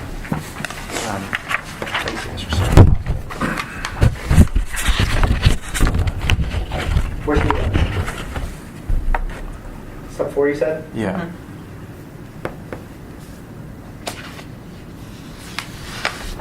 Because it says compensation is not owned if it's not connected to the power grid. Okay. And or if it's not producing power onto the grid. So to me, I read that as the compensation doesn't start until you actually are contributing energy. Yeah, and my question is more when does the increase or decrease potentially occur in that rate, right? Yeah. So it's written pretty open-ended for discretion, but with some direction to the director there with regards to types of projects where you may decrease or increase to either capitalize on a mature lease or to try to promote a small fledgling project. We've never actually had a lease, so I don't know if we would probably just go with a 0.02 in the formula. And that 0.02 is based on BOEM. You said that's what they use to calculate? Mm-hmm. Yeah, we don't have a lot of experience with this. We borrowed as much as we could from other agencies, including from the application fees to the lease rates. So BOEM was ahead of us on that, so we just took their formula. There were some questions about that was a good formula to take, and Jason looked into it in one of the earlier meetings and found some additional guidance from BOEM and thought that it was fine, except that he had this suggestion that we add some language about director's discretion with the operating fee or operating rate. And that could be the operating fee is that 0.02. It is. Right. It's 2%. Yeah. Do you have a suggestion? Not off the top of my head. I can put some more thought into it. What raised the question in my mind is just getting into a 10-year lease and then all of a sudden your lease fee doubles. Yeah. For some reason, a perception of making money or whatever that.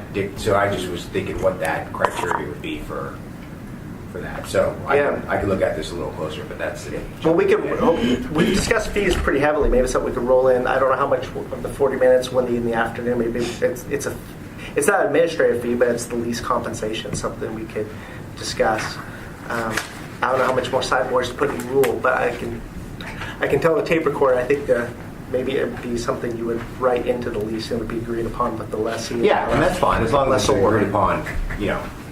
On the front end, just so the developer or the owner of the project knows what they're getting themselves into. Yeah. Laurel and then Joanne. No, yeah, Laurel and then Joanne. Well, I put it down and back up again, so I don't know if I'm in line or not.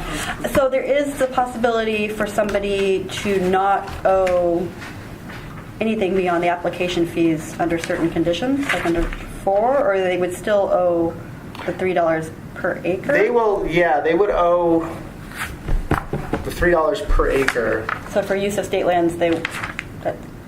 Yeah. If they're not making a profit, yeah, they could owe just the $3 per acre if they met these criteria in 4. Maybe to a minimum. Well, it says 500. compensation. I got So, okay, so it would just be the operation fee. I'm just trying to clarify. Yeah, let me take. If they weren't generating a profit, or the director felt that there was some other reason for not charging them for use of the state lands, they would still owe the $3 per acre. It would just be the operating fee. That's that correct. Would be waived. The $3 per acre is the flat fee there, and I don't know if it's subject to the $500 minimum as currently written, but it should be at least subject to the $500 minimum. Let me find that section real quick. Compensation, the holder of a temporary use authorization, that's for research projects, shall permit $5 per acre plus or $500. So this is for the lease. Obviously, for a lease, it's commercial operation. I guess we'd be hopeful they are generating power off of that. And I have a spreadsheet of an example that was distributed, but we can go over again.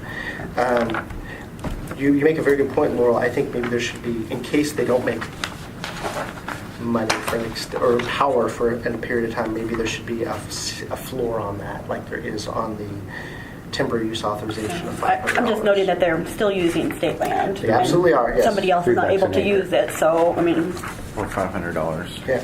It's not very much money. So sub 2 reads $3 per acre of land within the authorized area per year and the operating fees. So it is a plus. Except they could be exempted from those fees, and if they meet the requirements in 4, they wouldn't be charged for those? No, I think they would be charged. Compensation is not owed for the electricity generated when oceans or leisure facilities connected to the grid. Well, actually, and this is for, sub 4 is all about temporary use authorization. Oh, just for temporary? Yeah. Okay, sorry, they're all... Yeah, so actually, if you have a lease and you're connected to the grid, it counts. Okay. Does that sound good? I don't know, I was just trying to understand. Well, you bring up a good point. Let's say they have the lease and there's not generating any power. Perhaps there should still be a floor of $500. You might want to add that up there as something. I will. Thank you. Joanne. So, I heard you say that you used Boehm's example for this, and I'm not getting into the nit. I don't care for the mathematical formulas, but Boehm is not the state. The state of Oregon has a Department of Energy that DSL, I don't know what the relationship there is with this, but this is potential energy generating businesses, and the state also has other requirements to meet a certain percentage of renewable energy for the state. That's a public interest goal that is required under the current state statutes, and I don't know if DSL has looked into that at all. There may be some offsets, is what I'm suggesting, that DOE may want to provide incentives to these kind of things. I don't know if that's on the developer's part, but it seems to me that we don't want to work at odds with other goals that are trying to be achieved here.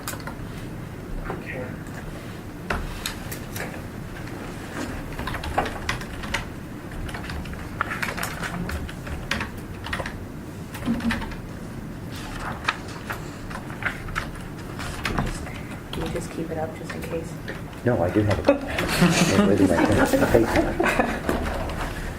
Hiding my pen. Thank you. And Laurel, is it fair to say you suggest? I wasn't making a suggestion. I was just trying to clarify and have a discussion about, in all the different situations. So, I have an opinion either way.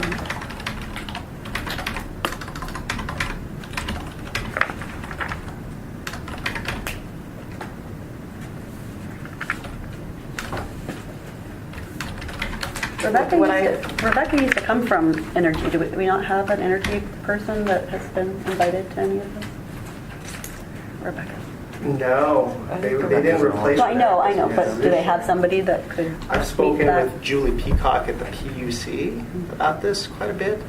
Because actually a legislator was interested in ocean renewable energy as well. So we had several meetings with them about for that cost of capital project and some other things.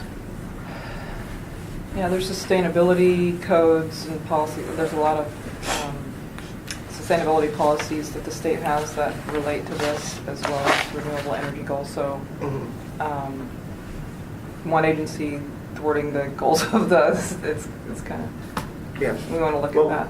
BOEM's closest to us in this case because they're acting as a landlord for the federal government. Yeah, I hear you on the land, that makes sense. On the power generation,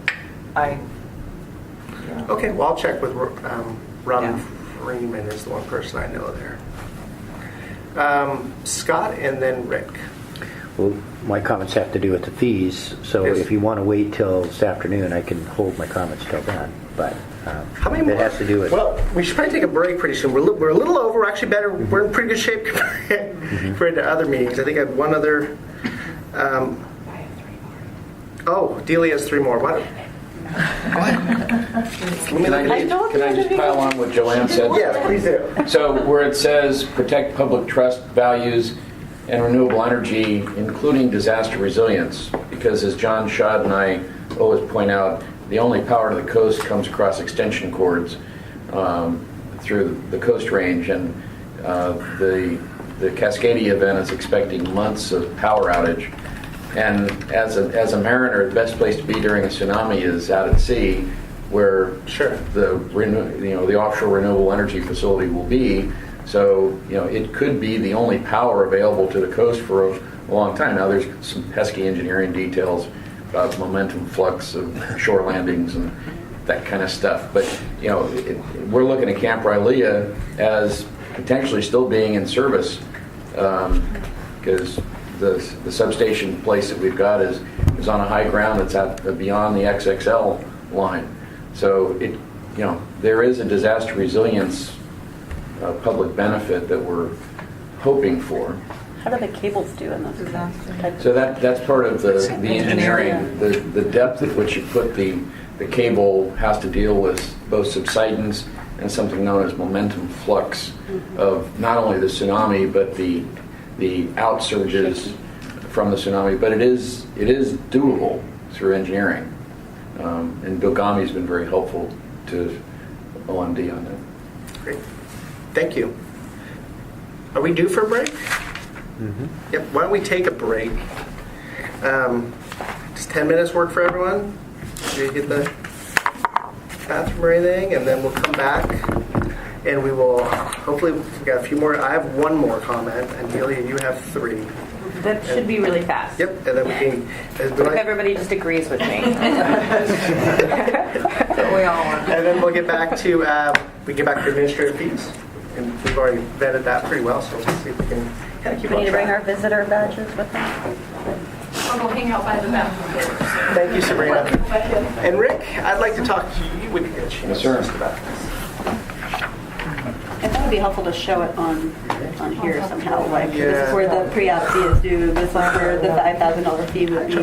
Where the off ramps are that he talked about. Where the 50% would be. Where we're at now. Yeah, so we would go through Flow charge. Flow chart, good. Okay. But I think it was like this. And they like being. I'm making a flow chart. Yeah, you did. That's right. Wait, we were in Newport. Yeah, I do remember. I'm sorry to whoever had to make that thing. I But it's like very drew it, helpful, and then especially Sabrina when we did. want to think scenario based. Like, how could this play out? Works with you. So for flow chart geeks, and I asked Sabrina, decision gate shapes. So the only changes is to make this a decision gate with where at this point you either it's either not complete and return, it's complete and return, or it's an exit with 95% refund. Then at this point, this is a decision gate. And then you can just stick You it in either that page. meet the conditions and modify it and continue, or you exit with a 50% refund. At this point, you either continue, it's either awarded, you appeal it, or you exit, but there's no refund at that point. Okay. So those are, that's kind of the easy button. So we could state, so we got this here, that 5K is non-refundable, let's say. Yeah, so I was putting 95% refund, but in case it was 100,000. in case it was 100,000. A refund in. By the way, it's going to be a long time before we have a 100 megawatt project proposed. I know. How big is that? Well, in this day and age, that would be pretty. Is it 100 devices? Fucking big. Yeah. in terms that the two of us can understand. Yeah. I mean, that would be 100 devices. Yeah. Okay. No, and I understand. Yeah. But if someone, I mean, Marcus is just bullish enough. He's German after all. He might say, I'm going to do a 100 megawatt project. And we all go, really? Okay, well, you're going to do it in a phased implementation. And that would be the conditions, 1, 5. But the thing that we also, because the Vandenberg project, every time they mobilize, it's cigar boxes of $100,000 bills because we don't have ocean engineering kit here. So, we're going to have to be careful. Hopefully in their demonstration phase, they'll demonstrate 1, 2, 5 as part of the demonstration, and then we can say, okay, the phases would be put the first 10, for a year, and then you can put the next 20 for a year, and then you can do the full build out. So each building, each ocean work window, they could remobilize, which they're probably going to have to anyway. But So help me write this real quick. Somebody, right before I start. We got $5,000 is non-refundable. Refund excess of 5K up until after one JART meeting and one public comment period. That part I think we're all in agreement of, right? Formal application process, Okay. The lease application fee of $5,000 is non-refundable. After 95%. This point, would be. so we don't know if it's 100. Yeah, I just used 95 to fit with my copy and paste. So 5K is non-refundable. Refund excess of 5K up until after the first JART meeting and the first public comment period. Wouldn't that be right? Right, but And what then you have one more. we need to designate that as a decision gate. So that's a stage gate. You've gone through in the formal application process, you've gone through the first JART meeting, and you have listened, and there may be a fatal flaw, or there may be a showstopper. So, because you're listening and you're recognizing. So there's a decision gate after the first JART meeting, and then there's a decision gate where the DSL is finalizing the application. So we may want to call these decision gates. Yeah, well, we're looking at this. I'm just trying to write it down in bullets. And as decision gates, you got the 1A, 5K is non-refundable. Then your decision gate right here is that second bullet. That was it until October. You were good. Up until after one JART meeting and one public commentary. Right. Now you've got one more decision gate. One more decision gate, which is refund up to 50%. Refund up to 50% up until DSL in California. What's this point? Some of the ski resorts talk about staying open all year. Yeah, that happened one year I lived there. So if they go through this decision tree, provides response and comments, makes any changes, and continues, at that point, it's not going to. Absolutely. Okay. But at this point, they can exit. With Where you up to got 5%. Up to 50%. Oh, Up around Tahoe, talked Until- about maybe keeping some resorts open all summer, at least a run or two. Until because they're like at several hundred %. applicants Nope. submits altered project for further review. Right. Response to Response to comments. and/or Oh. modified project. Good. And or a modified project. Kids are a little older. That sounds great. Yeah, That sounds at that great. point, they're Because now they've given us another whole thing to look at. Right. So okay. I think that's fair. Okay. Do you care about the cap? I did not go with Do you want to follow the sword for the no cap?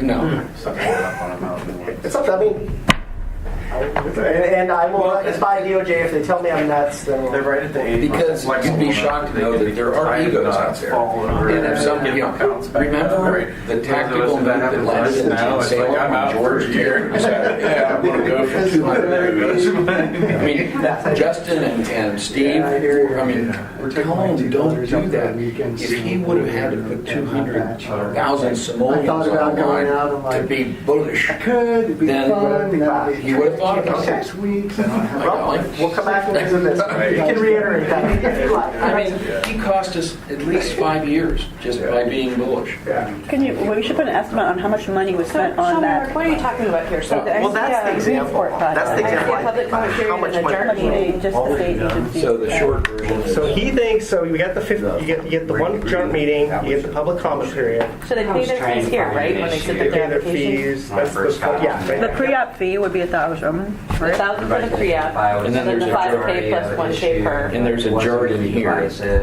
So actually, it might be up there. So you get So that's through. where I'm getting confused. You get. I think we need to look at the chart. I'll pull the chart up. demonstrate. Just remember what happens if you touch the and screen. work together on Don't touch the something. screen. Don't touch and all Don't that. cross the street. The crazy 7-year issues. Well, let me point this out here. Issues that I think we all No. Yeah, exactly. Thank you. We're kind of They should put those markers so close to that screen. Yeah, I know. Yeah, folks. but I think I see a lot Here we of go. opportunity too. Somebody for, like, comes in, you know, pack on Talks to a number DSL, of issues. and talks to the there's ocean one users. of That's the them. freebie. Freebie, Right. Then you come in with your, just your bare bones pre-op, you know, your project that gets us to be in the jar. Yeah. And that's when the $1,000. Information serve mariners. And we help you, we provide input and guidance on how to successfully, hopefully successfully complete an application. Help us help you and vice versa. And so there's an exit point I'm in here. California, I have a dozen. So they can leave here if they don't like what they hear. They Yeah. don't have to even submit an application. Much better. But once they submit the application, they submit their $1,000 right I see there. that survey in a lot of Pre-app is 1,000. different ways, and I think. And then when they places like submit the Emmerich, formal application, then that's the 5K and plus some of these 1K per. facilities, there's a lot of. Yes. Yeah, and it's For a the lease, for a lease. the full lease fee waves out there. We're up front. Just to make sure. So that the 5,000 goes right there under, right, when they submit their, Today, right there. The second box, right there. Applicant submits an application with associated inventories, evaluation, and operation plan, and $5,000. It's not. Well, if it's a Love to be able to say. Demonstration. demonstration's 5K and appropriate fee. You got it. You got it. So, Oh, they did. so let's say this is for north and it's 50 megawatts, so it's $50,000. Seaside. So we deem it complete and we start the process. Let's go back to the top. And at this point, it's a decision gate. So Well, the rough if thing they, is after grow up DSL there initiates the and public still review and get comment, after DSL gets the initial feedback, and be and, they say, hey, there be Portland. dragons here. Went back to You know, Portland, got then like 2 on his side. there's a fatal flaw there. identified. Like with Marcus, he had his coordinates wrong for one thing. Okay, so like, where are you that should talking come about out in the first pre-app refund? process. I mean, if you're comfortable with it. Yeah, let's go back. Okay, so we submitted it, Yeah. 50,000, let's say, 50 megawatt project. Okay. attack the news crew. So we were holding it. Yeah. We convene. And there was You had the comment period, like you convened the chart, which I think are actually in opposite order, but. First chart. Right. What's that? So you have a comment period like a badge here, of honor there. Yeah. and you have a chart, Yeah, there's And it's about- simultaneous. right? Yeah. 5 to 7. And after that, Yeah, so, And they- so after, they so they raise both another happen, let's say, in generation the by- first 30 days. So they like So we recruit. compile the input from the public comment Yeah, period kind and of. chart and Most provide of it them are to not like applicants. healthy, DSL civic requires a minded response individuals. to comments as So needed. there's drug problems. So if they and other withdraw things. there, It's $5,000. yeah. But they get the wave to themselves. so either they respond and move on, or they don't They're effective in respond what they're doing. and Just meeting their goals. they get a refund of everything but the 5,000? Generating back comment. Yeah. Okay. Yeah, I mean, they are. Yeah. they don't I care if guess they get rationally 6 that would months be, or a couple years in in jail. most cases, what we would be thinking a Free demonstration project would be at that Yeah, point. somebody else is paying the bill. So that's the off-ramp right there, where applicant is given the opportunity to respond to Shake comments, that make bad habit alterations to the for a little proposed while. project, or exit. Or And at that point, that's where they would, you would keep the 5K because you've already put together the chart, you've already had the public comment period, but they would get whatever's left over, in the van. the rest of the money, 45,000 or whatever, Lifestyle of back to them. people that live. If they submit, if they respond to They got a great life, comments, they live in their and make van. They alterations, surf every day or not. and they're, Yeah, guys that are like in their, they know they you know, keep late at least 60s 50%, or 50%. Yeah. I don't know how. When you look at their vans and the way Obviously, this could go, the cycle could go longer for a lease, right? We There just are have, plenty of those trust funds. this shows all the steps that I see as, that doesn't mean that A we lot won't of come these back with more guys, chart it's meetings. just their lifestyle. Silicon Valley created a lot of those people. Okay. I mean, I have. So then where's the probably 50%? 10, It gets right here. probably So six if or they, eight of my if they, high school if they colleagues. get the, if they get the They were response, hired if they get the 35, public comments $1 million in the bank. back, and the chart They got in, you know. recommendation, right at the obviously, they didn't get, I say they didn't get a recommendation, the chart could have made a recommendation, we could have got no comments, and just And went off. say 9 months each. But let's say He worked for they no get money. input from the JART and the comments back from the public comment period, and they say, And I thought he was okay, crazy. no, we're done. 5 years, he said 5 Then that's years. where they get the 5,000 back. Yes, I just need- I thought they had. That's where they get you everything but the guys- everything but the 5,000. Yeah. Yeah. So then they decide to move forward. They do that. Nope, they do, Portions.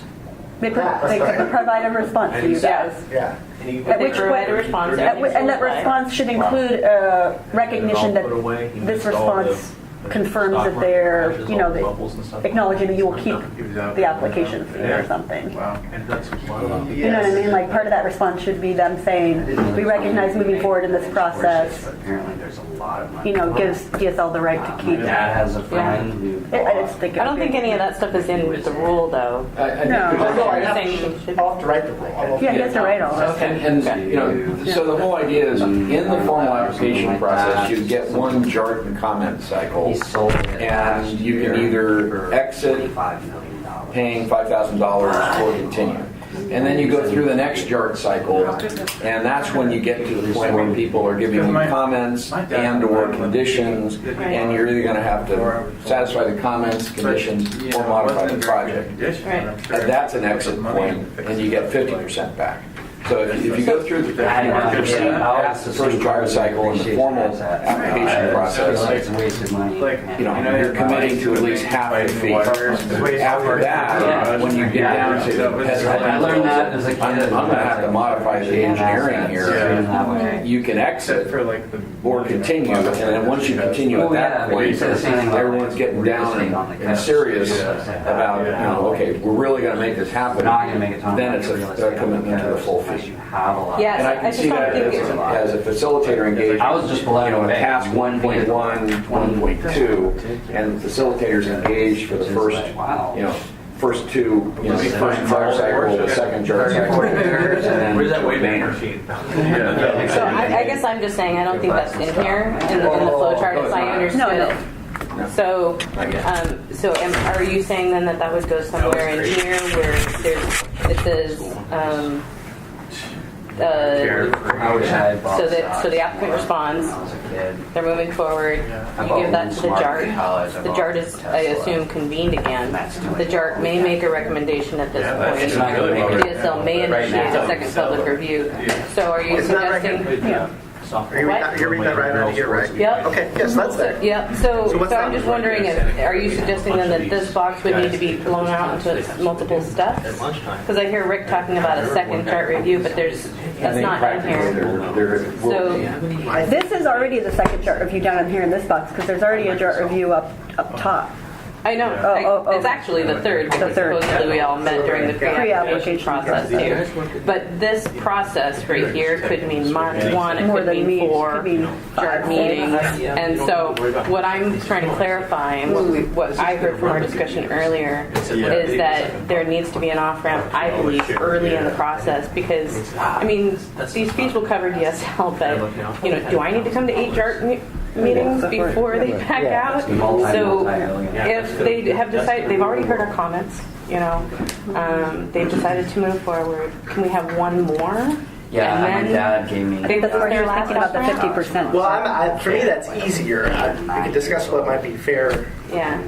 or not. So actually, so Rick, in this is just, and obviously this is set in stone. Yeah. This is just trying to write down Rick's idea. So I see, it's this one I see as a little tricky. Refund up to 50%. I bought TCBY. Is that what you're saying? Yeah, that's exactly it. Where I think this one's Early totally stages of Until the applicant, yeah. Froyo or But then the next one, so you whatever. refund up to the I bought that. 50% until the applicant responds to comments. And we did that for $500. And or a modified project for further review. So that's not there, that's there. That's there. So applicant provides a response to comments. So they can get everything back if they leave here. Frozen yogurt and. But if they respond, Then they can only get up to 50% back. And then I'm not sure where. when does that expire? But yeah, Yeah, we just like- why would you use stocks in that? So, Thinking about my we do dad the telling me, pre, companies- the outreach. We do the pre-application, the cost of And I had sold $1,000 that. project. I sold that. The formal I said that, application like, costs them $5K minimum, and they pay the full fee for their, 50 megawatt, 50K, say. And they go through the first yard cycle, which is when they really engage with the fishermen the first time. And they find out what it's going to be like to be good neighbors and everything. And they get the comments back, They're and smart they either enough, yeah. respond to the I think comments they'll weigh and up too, as soon continue, as they get that or they exit. $1,000 cost. If they get, then we go through a second yard cycle of, okay, we listened to your comments, we listened to the, we collaborated with the Oregon Fishermen's Cable Committee, we got their comments, and we go through a second yard cycle, we get comments back, and hopefully at that point, we either have a executable project or we've identified a big flaw. Yeah. Now, if there's a fatal flaw or a no-go condition, that's why it's called a stage gate. If it's a go, it's a go, no-go. If it's a no-go, you exit with 50% of your fee. Yeah. If it's a go and you're going to continue, then DSL knows, okay, we're really getting into the guts of this. Public comment. Well, there's been a few That's times when where I've been in makes these the sorts whole of fee. meetings or otherwise, and I've been standing next to him, like having a personal conversation. No refund after. I'm like, What is it? If you continue after the second JART comments. What do you mean by a JART cycle? Is that one JART meeting response? And where it comes. did that at OPAC. Yeah, so we need to do something different here. Yeah. So that, because that could be 1 or it could be like 8. Well, that's why I just wrote here, and everybody's having this is just, sort of. and obviously we'll work on so now this is just for your consideration. This is not for, I'm just trying to write down what my RAC members are thinking about. Yeah, I'm just trying to see if we're thinking. So we got, and this gets, the more complicated it gets, the more difficult it's going to be to write the rule too. So, implement. So where's Jerry? Her head's not spinning yet. Well, probably will be. Just taking a break. So 5K, this is going to be for a lease. You don't have a recorder hooked up to the microphones? No. 5K is non-refundable. Right. Refund excess of 5K up until after one JART meeting and one public comment period. The remote. Refund Did up to you 50% see how many people above the came in initial 5K until remotely? applicant Was it a submits decent? responses. We had greater participation in OPAC because of that, or? After they've submitted the comment, After they submit the comments and go through a second JART meeting and public comment, then if they continue past that, if they exit at that point, including a second JART meeting. and public comment period. Okay, so And it really isn't. so this is what I heard you say. Harder to manage. So But it's not too bad. going back to the flow chart. You know, and it actually like. So they have decided to respond to the initial JART comments. Yes. I had two computers set up. The applicant provides the response to the agency, and then rather than this big box here, the agency convenes a JART, potentially has a public comment period if it's necessary, and Depending on how significant the alterations are. or if it's ready for a public comment period. Yeah, I guess based on that, those decisions. And then at that point, they have an opportunity to exit. So that would be our second JART meeting, potentially a comment period. And then at that point, you know, so the JART is convened and we say, everything looks great, or we don't. That doesn't address our concerns. And then they have an opportunity there to exit with up to 50% refundable. Right. And I think that technology. Or they go back into this work here, which would be multiple or one thing or another. JART meetings, and we work together until the JART is able to make recommendations to DSL. And then no refund But I think that once that if they continue past if it's not the second JART meeting in public platform, It's non-refundable. if they I think continue somebody past stands that. to gain a lot from this. So again, the diamond I see you both look at the flow charts. I wrote this as bullets. I hope that. I know the flow chart's Yeah, not no, up to date now, but Well, hopefully unless they get replaced. Yeah, I'm just trying to correspond those So I'm to kind of curious, this. like, who's gonna buy for like the? I understand that the flow chart won't be in the rule, so.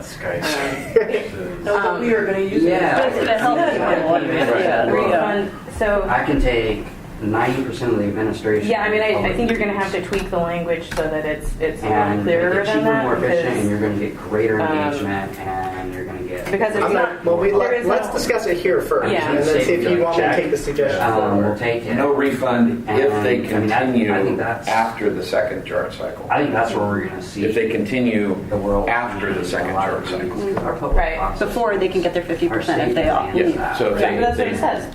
well, no, It says after. no refund if they continue after the second big, I JART. think, on level of transparency and.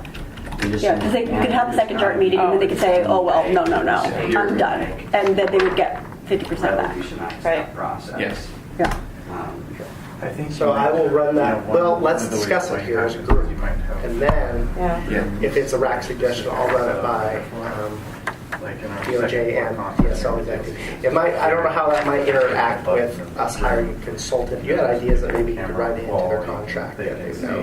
So Well, it's up to 50%. So I would say that at that first, they've initiated this, they've paid their fee, like, let's use the 50K example, DSL decides they want to hire a consultant. If those fees are spent already on a contract, you can't refund them. Right? So if the The refund, consultant wants to get paid. and the consultant, yeah, and that's a contract between DSL and its subconsultants. So if you only wind up being able to refund 10%, Or 20 or 30, whatever. right, that should be allowed in there because you've already made a commitment. But, my feeling is DSL ought to be able to facilitate the first JART meeting and get the comments back. And at that point, if the applicant wants to continue, then DSL goes through the process and writes a, You guys good talking for a second? I'll see if anyone else is out about. I don't think we'll kill each other. There's cookies. Two, I want to just take one and handle it. Take one down and pass it around. So, a typical consulting contract would be a task order contract where we're going to bring you, we've held the first JART meeting, we think we've got a viable project, we bring on a facilitator, they hold the second cycle of public comment, and on task 1.1, and then the applicant exits, and you just say your contract is terminated. We're not going to continue to the next task. But if they continue to the second JART cycle past that, then you activate the rest of the consultant's task, and it's a commitment. I understand that, but I don't think that the rules need to dictate to DSL how to do that and when to make those decisions. I mean, all they need to do is give them the flexibility to, so that they're held to a certain expectation that's fair for the developer, with these off-ramps and so forth. But how they spend the money and when they, based on their staff capacity and expertise, they may decide to hire a consultant and pay a flat fee up front. And I think that's at their discretion. Right, but he also pointed out they don't have a business model that allows fee recovery. So we're looking for something that is executable for them without getting a legal challenge to it. Because if you say, well, we're only going to refund the amount that we didn't spend, and that's a cost recovery model. Right, but that's not what it says. That's my point exactly. Right. Sorry, I didn't cut you off. We'll take turns. I think that, and that's what I mean by flexibility. So, can I tell you a sea story that's kind of an example of this? Actually, I read it one way. Sea stories and fairy tales. Probably not your definition. So, fairy tales start once upon a time, and sea stories start. Now, this is a no-shitter. Beyond that, they're the same. Okay, so this is a no-shitter. We had the Danish folks come over with the Poseidon floating wave wind platform. Wave wind? Wave and wind platform. Semi-submersible platform. Surge wave converter. Made it stable enough for wind turbines. Weather Vane did. It's been used in Copenhagen. I've been on it. And so we formed a joint venture. Okay. And I went over to Denmark and worked with them on this kind of thing. And the basis of their design was a turret mooring system. Really nice piece of kit out of floating production storage and offloading platforms in the North Sea. And you can bring this thing and hook it up, disconnect it, and get the mooring in place. But because I listened to my colleagues, I said, hey, the 3-point Catenary Moor, that dog don't hunt here. I mean, we're in the middle of a Dungeness crabbing ground. You're going to need to re-engineer that turret moor system to a tension leg or a taut leg so that it's not a hazard to the existing users. And they talked with Knudsen, the naval architect, and they said, that's a huge project. And they said, we can't do that. So this is a case where they would have exited. We exited. Ready to get back to it? Saying, hey, because I said, I can't ethically bring this thing forward because we had sexually held the this type of thing. But I haven't just pulled it up. So that was an exit track. It hasn't had a And that was after when I listened to it. Delia, let's get to your next point. You said you had 3 things you wanted to discuss. Yeah. We'll do fees in a little bit. Don't laugh. Don't be fast. All right, OAR, 141, 140. So, what number? Wait, are we reconvening? Is this official? We are reconvening, yes. All right, let's talk about it. End this icon. You did. 00. So it's in 80, subparts 14 and 15 talk about initiating removal. So this is again the decommissioning part of the project. Initiating removal within 12 months and completing removal within 24 months. But I don't see anywhere in the rules that talk about whether or not that complete removal needs to occur within the time frame of the lease. I'm wondering, should it? I mean, my expectation is that decommissioning is part of the lease period, but I wanted to clarify with DSL whether or not that's your expectation as well. Does that make sense? Real quick, yeah.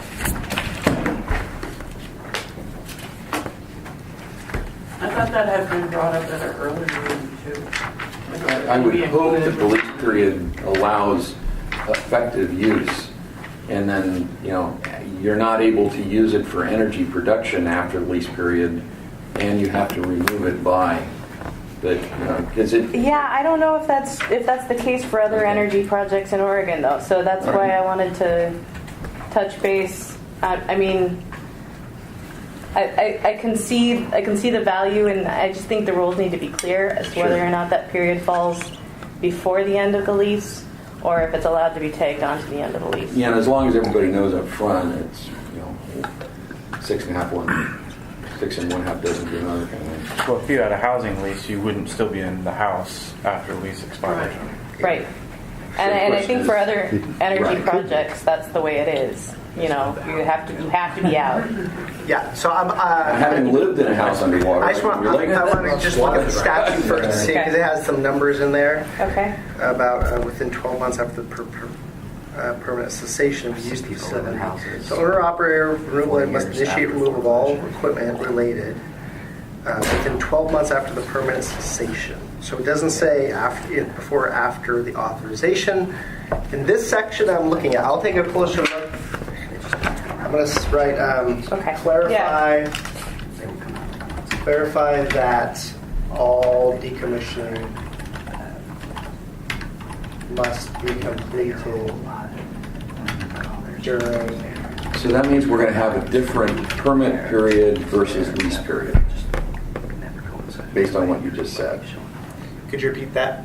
So that would mean we would have a permit period that allows operation, and the permit period has to allow decommissioning after the permit is complete. Is this a FERC permit? Well, or whatever permit. So you have a permit for operation of the plant, and then you have a lease that says you have to complete decommissioning in accordance with the rules by the end of the lease. So that means there's a permit period, then the end of the lease period.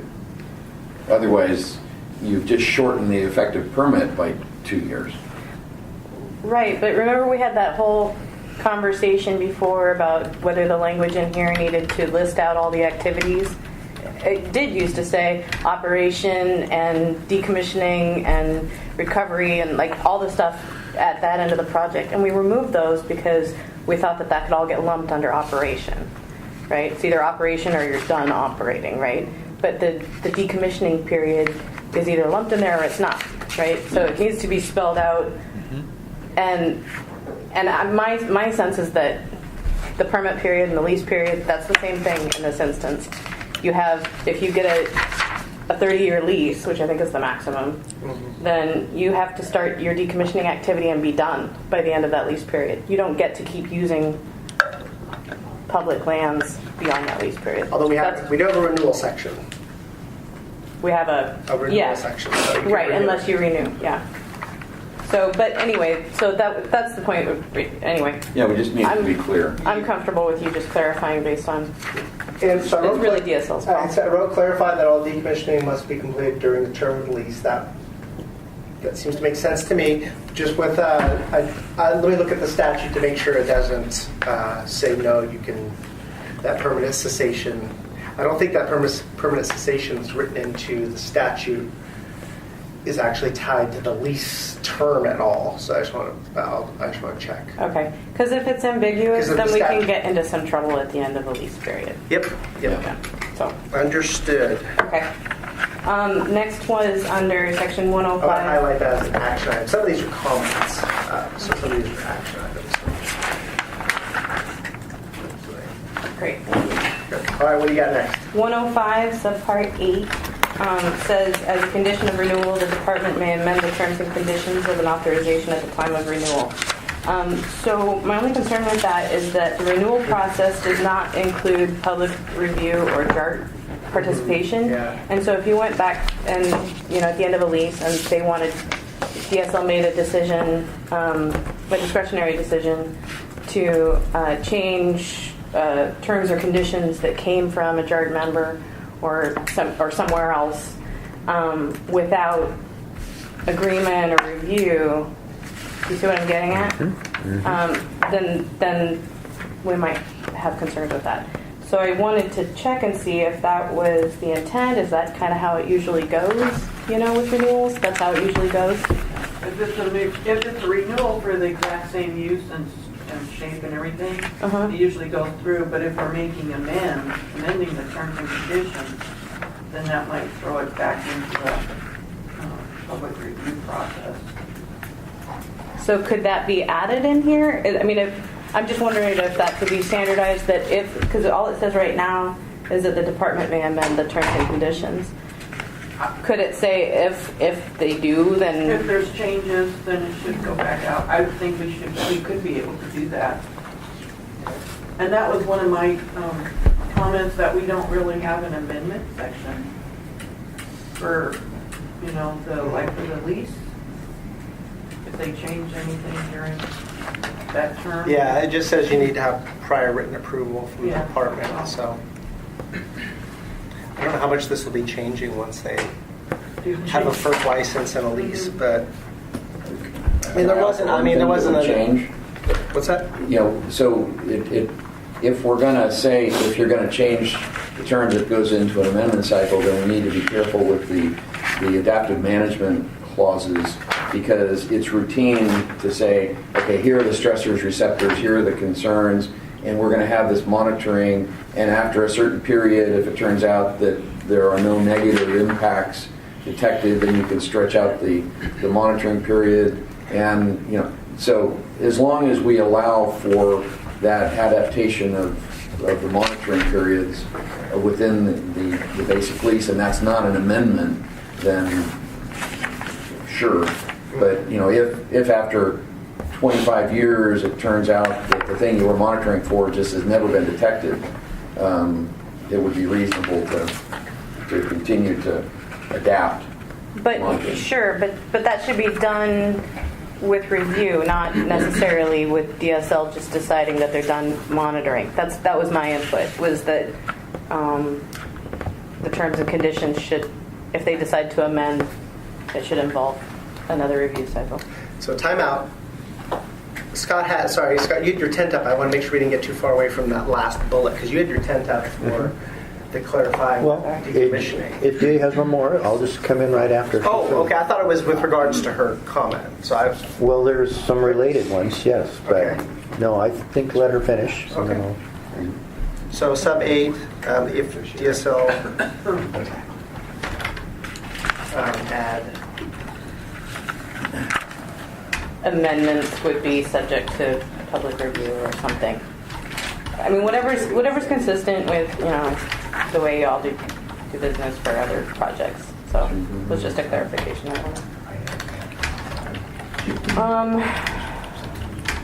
Next one, last one. Yeah, for me. Say add that. Under 110, Part 5. It says the department may request comments from local, state, and federal agencies, the JARD, or other affected persons. I kind of struggled with this because I'm just going to go ahead and admit I don't really understand what assignment is.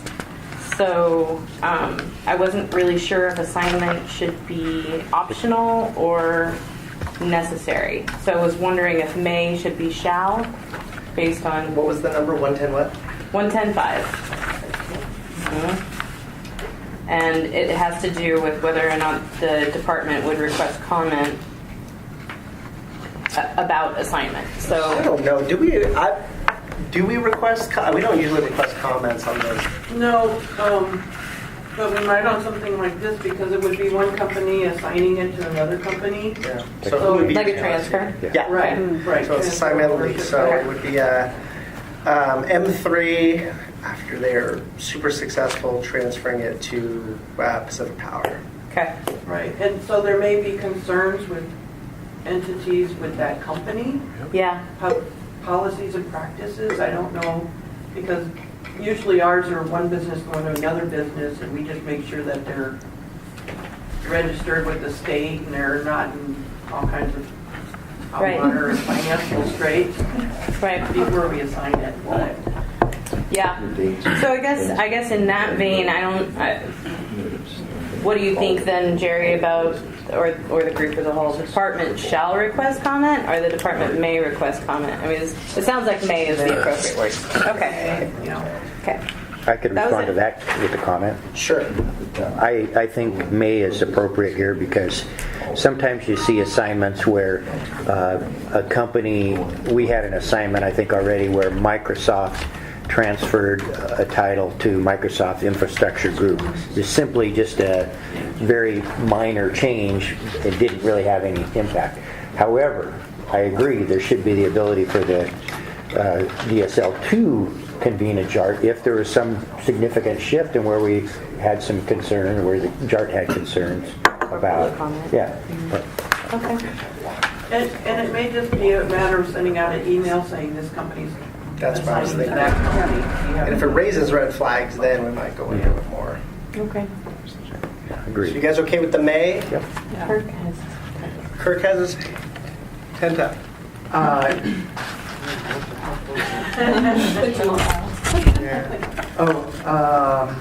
So let me find it here. It had to do with allowing to additional terms, renewal for additional term.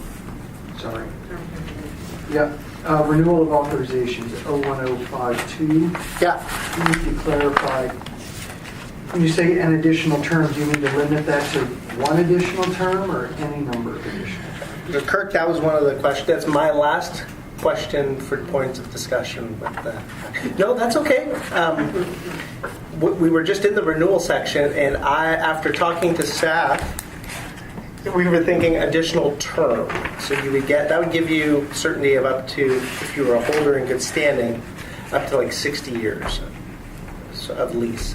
And that doesn't mean it guarantees you have to pull it out at the end, but you would have to reapply at that point. We would evaluate it as a state and as a JART at that point. So we were thinking a renewal of additional term at this point. Our waterway leasing program is renewable for additional terms, although those are usually shorter leases. Those are 15-year leases. In 30 years, you're going to have all kind of different technology anyway, so it may not even be applicable. And if they want to renew it for another The lifespan of the cables aren't, Yeah. you'll have to be replacing the cables before. So actually, I was hoping mine would be a quick one. How do you guys feel about additional term versus terms? At this point in the dynamic nature of the industry, one-term renewal, I think is fine. Well, good. You answered all of my questions then. Kirk, did that answer your question? Okay, well, DSL's comments are done. Now we'll just continue on with Scott and Delia and everyone else. So Scott, you're up. Okay, on page 11 of the document under 140-70, number 4. Give me 1 second. I just want to say, I'm sorry. We discussed we had a discussion about the shall and the may, and the may was Concurred okay. on May. I'll spell check later. My comment was about that, but I can. Oh, Laura? Not about shall for comments, but often, at least in our rules, we are required to provide notice for certain activities. So to certain agencies or to JART, maybe it could be notification, because you probably would do that anyway. We're talking about the assignment. I don't know that that is a point where you guys would. Sometimes it's helpful just to have it laid out who you're going to provide notice to for certain actions where there might trigger some interest in partner groups or agencies. I don't know if it needs to be required, but it's in a lot of our rules where we're required to send notice to certain agencies. So it's just part of our regular practices. What do you think about that? I don't know if we do that now with anything else, unless it's a change. Well, this would be if there was a change. Yeah, right. Yeah. Yeah, and we probably want to make that clear.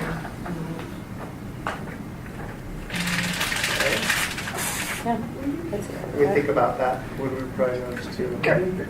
Under what section are we talking about this in? We are in 141. We're in the assignment section, I think. 110 sub 5. So we're talking about signing a lease here, right? No, divorce. Well, I mean, that's what we were talking about, but I was just wondering if there are any other places where there's a change where DSL might make a decision where we're not going to another JART meeting or another public process, but it would be appropriate to send notice to the interested parties that there was going to be a change. I mean, you mentioned a couple of sections where there was a may request comments just to provide notification. I mean, we're required to provide notification to GoGammy and ODFW and DSL on various steps in our permitting process. I don't know if that's So somewhere how about else in just clarifying here. those? So the other place though was 105 Part 8, which is the renewal conditions. We were talking about whether DSL would or wouldn't or shall or may get comment on renewal conditions at change. Right. Is that what you meant? Well, any place where there's, the several instances where you mentioned that they may. We would typically, request. so I think if we did a public notice, I think it would typically go to the same sort of groups that we would circulate the application to. So if you look at the application sections, it would be whoever's on the chart, and you're both on the chart. Various local, state, and federal agencies and other interested parties, including but not limited to that list. So I can add that if you thought that was necessary. This is for a may, right? This is for something we may do if you need that clarification. Or you could fall back and say, if you were notified, you should do these folks based on earlier reference or our SAC plan. There's always our SAC plan too. But I'll think about it. Yeah, Clarify think about that notice will be sent to JARTS, other parties as listed in the app review section. How's that sound? Yeah, and I think Laurel's comment was that it's not just 110 Part 5, that it's throughout the document. So are you saying then that it would be early in the document and applicable throughout? I guess I would have to see what sections we're talking about. Some things might not be applicable. Yeah.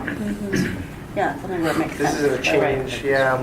If there was something that would where it would make change. sense. Yeah. I would defer to DSL's practices for other permits, how you handle any permits for review. Assignment. That's it. Yeah, I mean, when do we? Well, once it's issued. Yeah, I mean, We usually. I think we would do our due diligence about the business practices and the ability of the assignee to meet the terms and conditions. And if there's a change or if they terminate or they want to something, maybe an odd activity, we could do a notification, but we don't usually, nothing comes up that we would have a notification for except for, in this case, an assignment. At least that I can think of. I can't think of, I mean, a modification, certainly a modification of the project with a change in configuration or numbers and things like that, where you certainly have affected, you could have increased or decreased effect on ocean users and resources.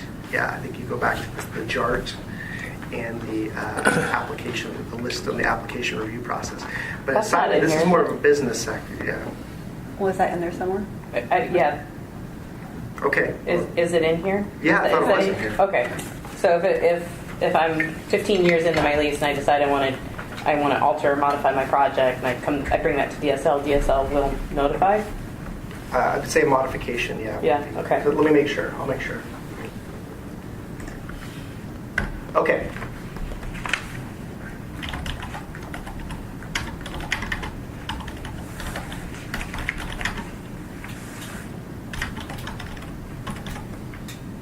Let me think about that. Or in your other roles. I mean, if it's covered by your other roles too, maybe it doesn't Well, yeah. But the assignment, I mean, I don't know how you feel about the assignment and who should review that or not. And I think it'd probably be a judgment call on DSL. And that's why I went with the May. Okay.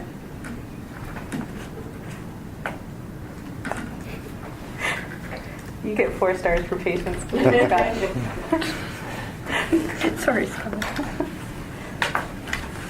I'm going to highlight that as something I need to, we'll check on before I send it over to DOJ.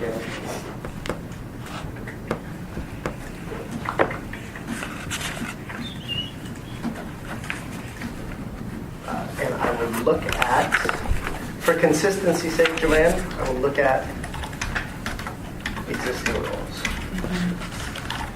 The two that come to mind are leasing rules and litigation rules.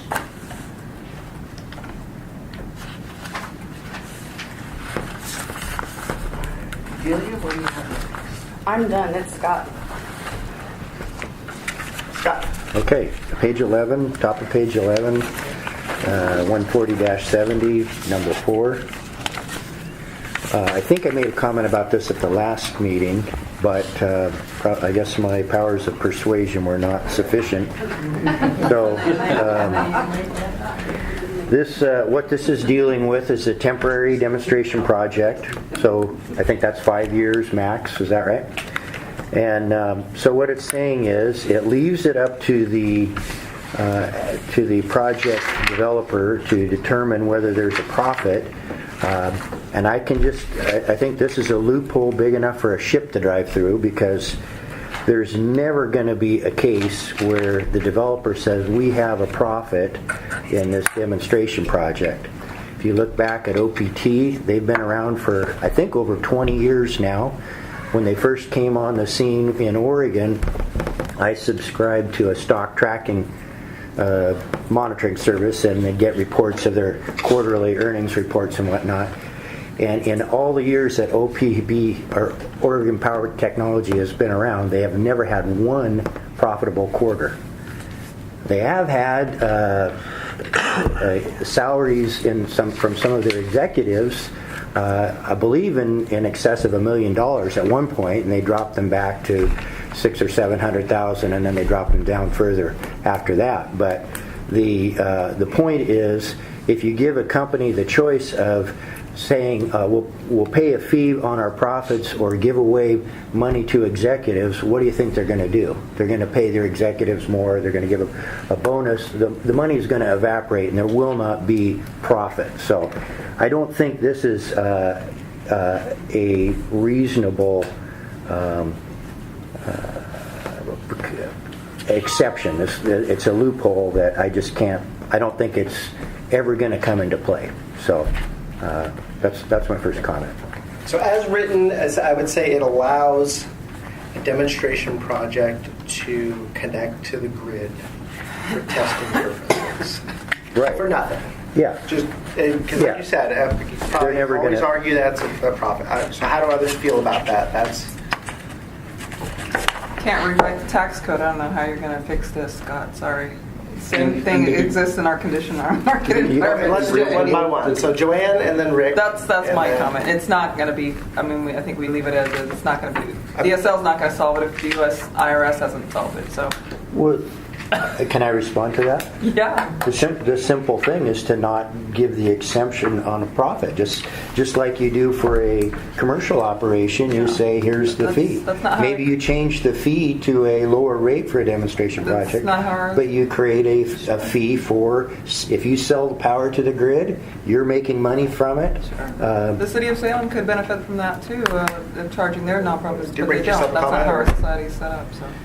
So while I understand Scott's concern on this, practically speaking, and having done the pro formas and the engineering on these things, you're going to be underwater, so to speak, financially for at least 5 years. So the chance of striking it rich on one of these is nil. I mean, you've got to be in it for the long run, and you're going to be in the red far through the demonstration project. So, you know, in a lease, perhaps we don't want to do that. It's a loophole. But in a demonstration project, I wish there was the opportunity to be in the black, but I haven't seen it on any of the projects that I've engineered. No, I totally agree. But it's a passage that really is worthless on its face, because there's never going to be a case where in a demonstration project the company's going to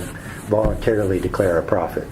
It'll disappear. So it replaced language that read, compensation is not owed to the department for electricity generated when an ocean energy facility is connected to a regional power grid for testing purposes during a demonstration project if the holder of the temporary use authorization did not receive any revenue from the sale of that electricity. However, if the holder of the temporary use authorization does receive revenue from the sale of that electricity, the electricity produced shall be subject to payment of compensation at a rate determined by the director. So they both allowed you to be connected to the grid. One, you had to do essentially pro bono, and any revenue you did generate was reported upon.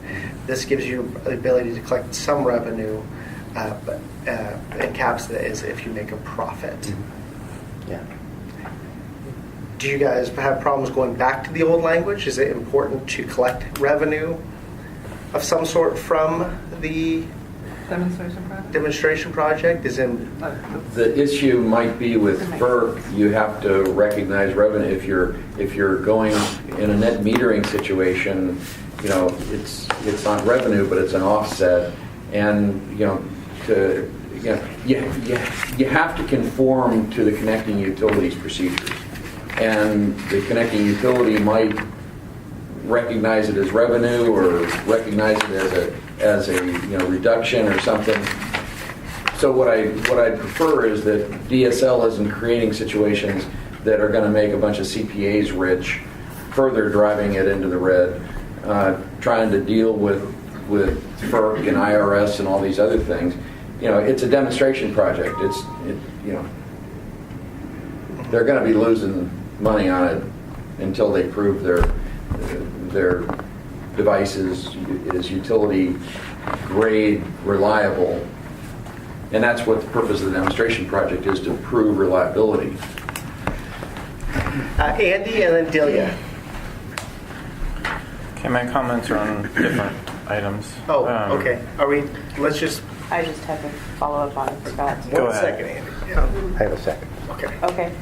I just want to say I think it would be fine to go back to that language. I don't necessarily have a problem with whether I like the way that you phrased it. Basically, whether there's a loophole or not. Is it okay for a demonstration project not to have to pay these fees? I think it kind of supports our process of wanting to encourage testing first, small scale testing first, and we've invested a lot of time in putting some constraints on that. So I feel pretty comfortable with that if DSL doesn't need those fees. However, if it makes everybody comfortable to call it revenue instead, then I would support that. I think it also, that language in there kind of puts it on a case-by-case basis because it's as determined by the director, and the director's not going to make a decision that's in direct conflict with FERC or anybody else. So because it would be a case-by-case decision, I think that it's already built in that those checks and balances will be cared for. I wouldn't have any problem going back to that language either. Okay, wait. So you're both okay with the old language, but you are supporting the new language. No, I'm saying I'm fine with the old language. You're fine with the old language. Why did we go to the new language? Wasn't it requested by this group? Yeah, I would have to look back at the notes at this point. We need to find out why we changed it first before we go back to it. Okay. I don't recall. Jason? I'll look. Yeah. Well, we certainly had a long discussion about profit and what constitutes the term profit.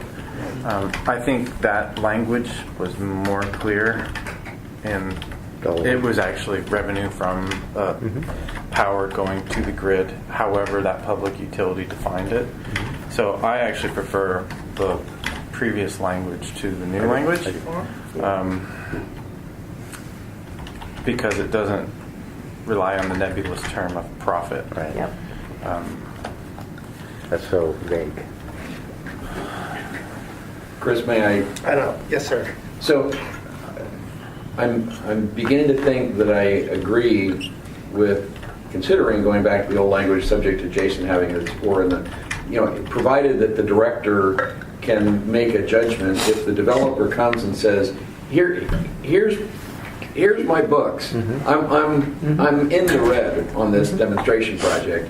So, I'm not making any money. The revenue is offsetting the cost of the maintenance and the adaptive monitoring. So I'm getting this much revenue from the utility, but I'm spending this much on adaptive monitoring. And if the director can say, yeah, okay, you're doing what we asked, which is you're demonstrating using phase development, and yes, there's revenue, but you're clearly in the red. I think the director discretion is the right answer. Okay, sounds good. I will take a look at that and talk to Jason when I get a chance. Do you have any comments? No, I think nothing to add. So Justin was on the first rack. That's how long he's been involved in this ocean renewable energy. So Second yes, one? we are, on page- 141, 140. This is dash 80, 140-80 on page 12, number 14. Delia referred to it also.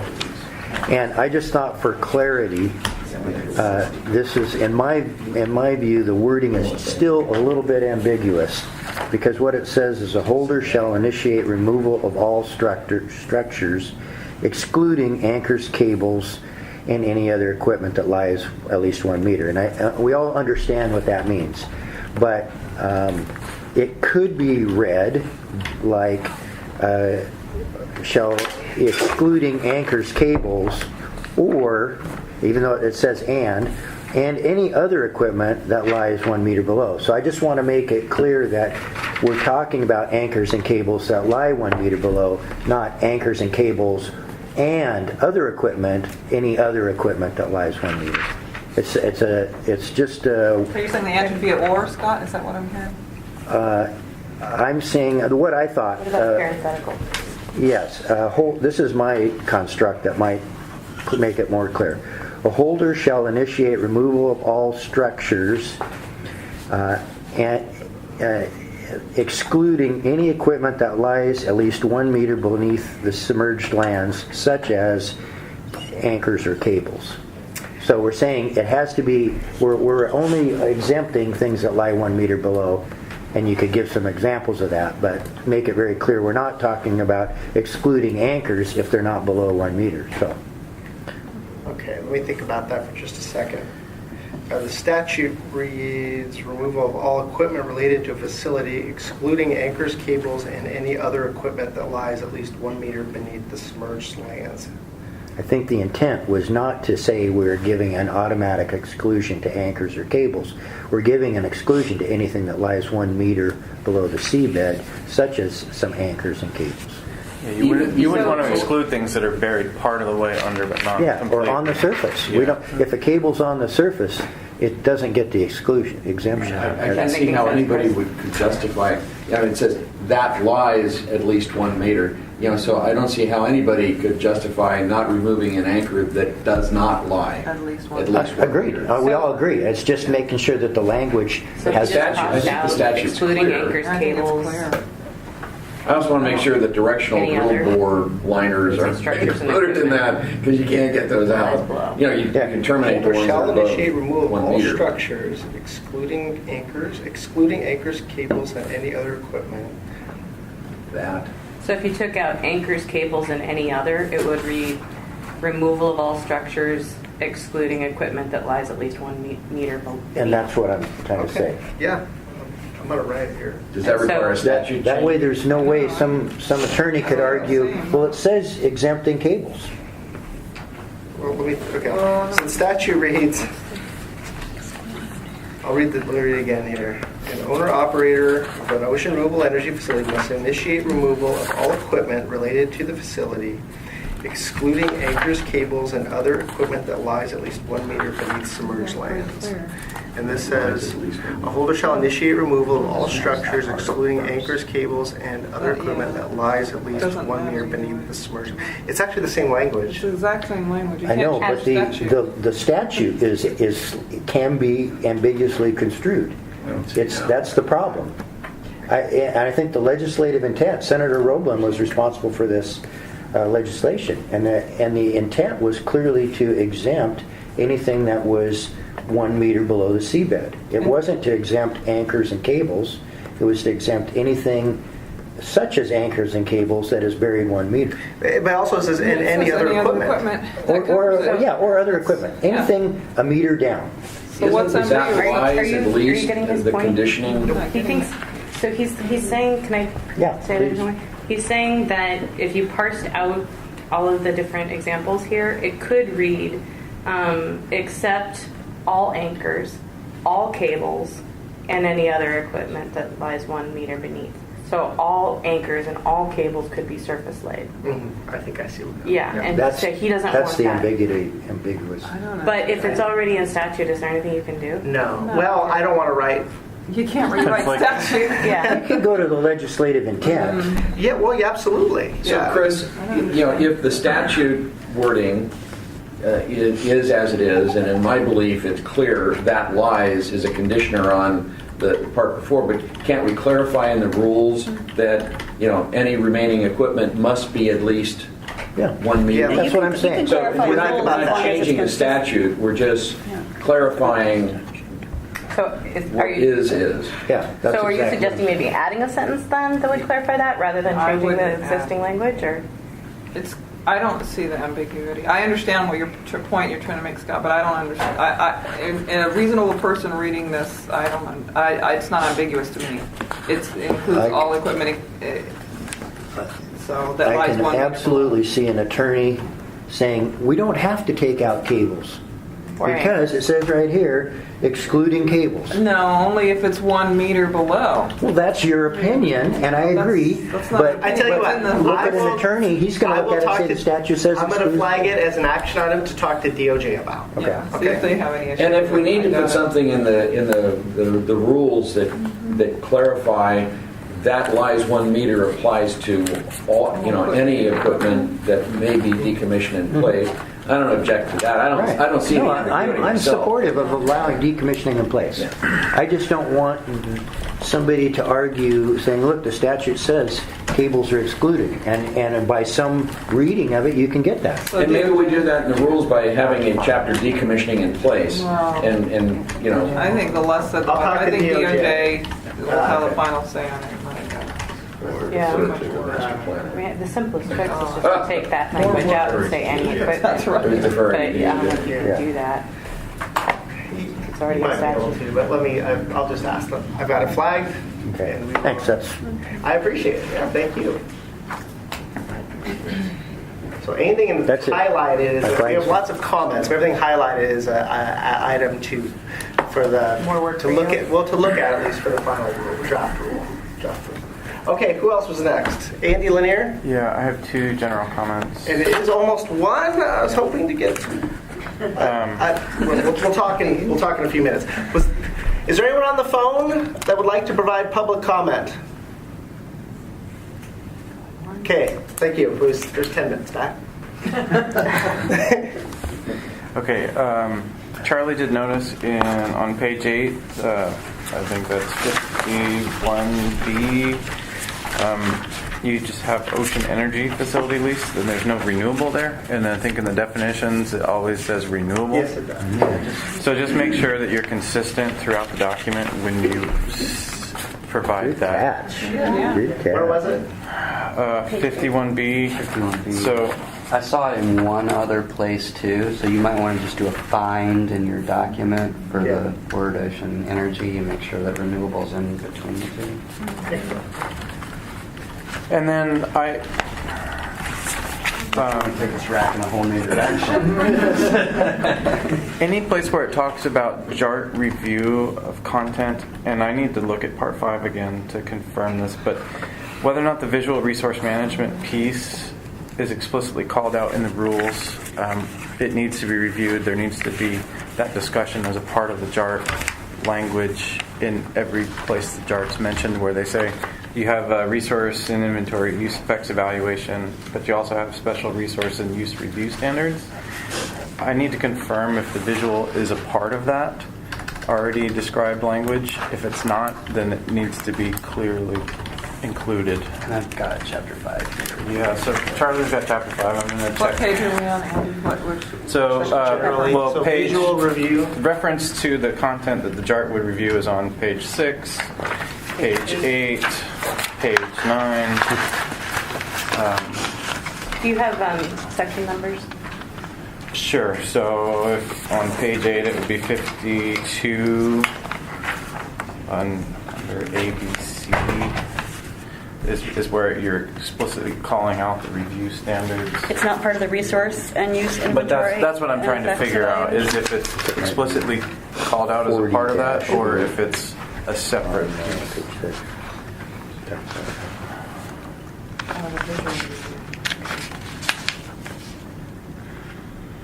Isn't it part of the checklists? The Part 5 checklist? I just want to make Yeah, sure but that it He is. just wants to make sure it's falling under one Oh, of these that's not its categories, own- that it's not its own okay. Yeah, you're category. explicitly Yeah. calling out some things, and I want to make sure that it's not left out. Okay. Because we had considered it part of the effects evaluation, but I don't Yeah, know I which. just if it wanna got- make if sure that Paul it put it in a is. separate chapter or something, I forget. That's why I can't.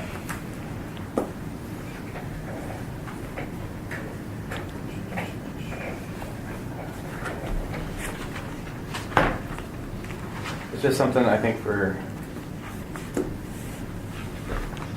confirm. Okay, just waiting patiently. Just waiting patiently. I'm trying to think about what to do next. That's all, guys.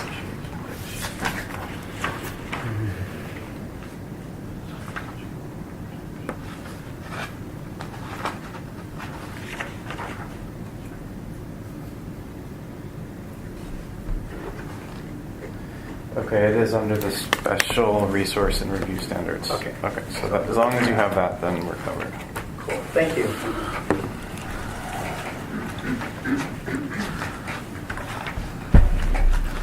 Charlie.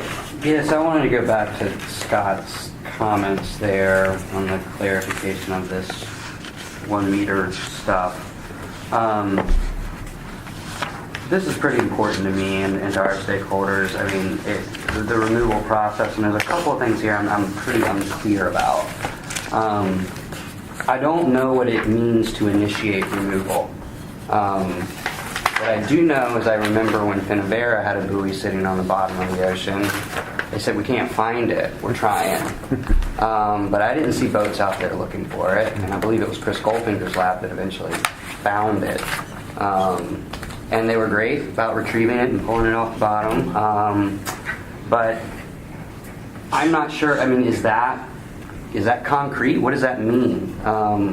Shall initiate removal of all structures. I also, and I looked to Scott, who has experience with this stuff, 1 meter offshore means something different than 1 meter inshore.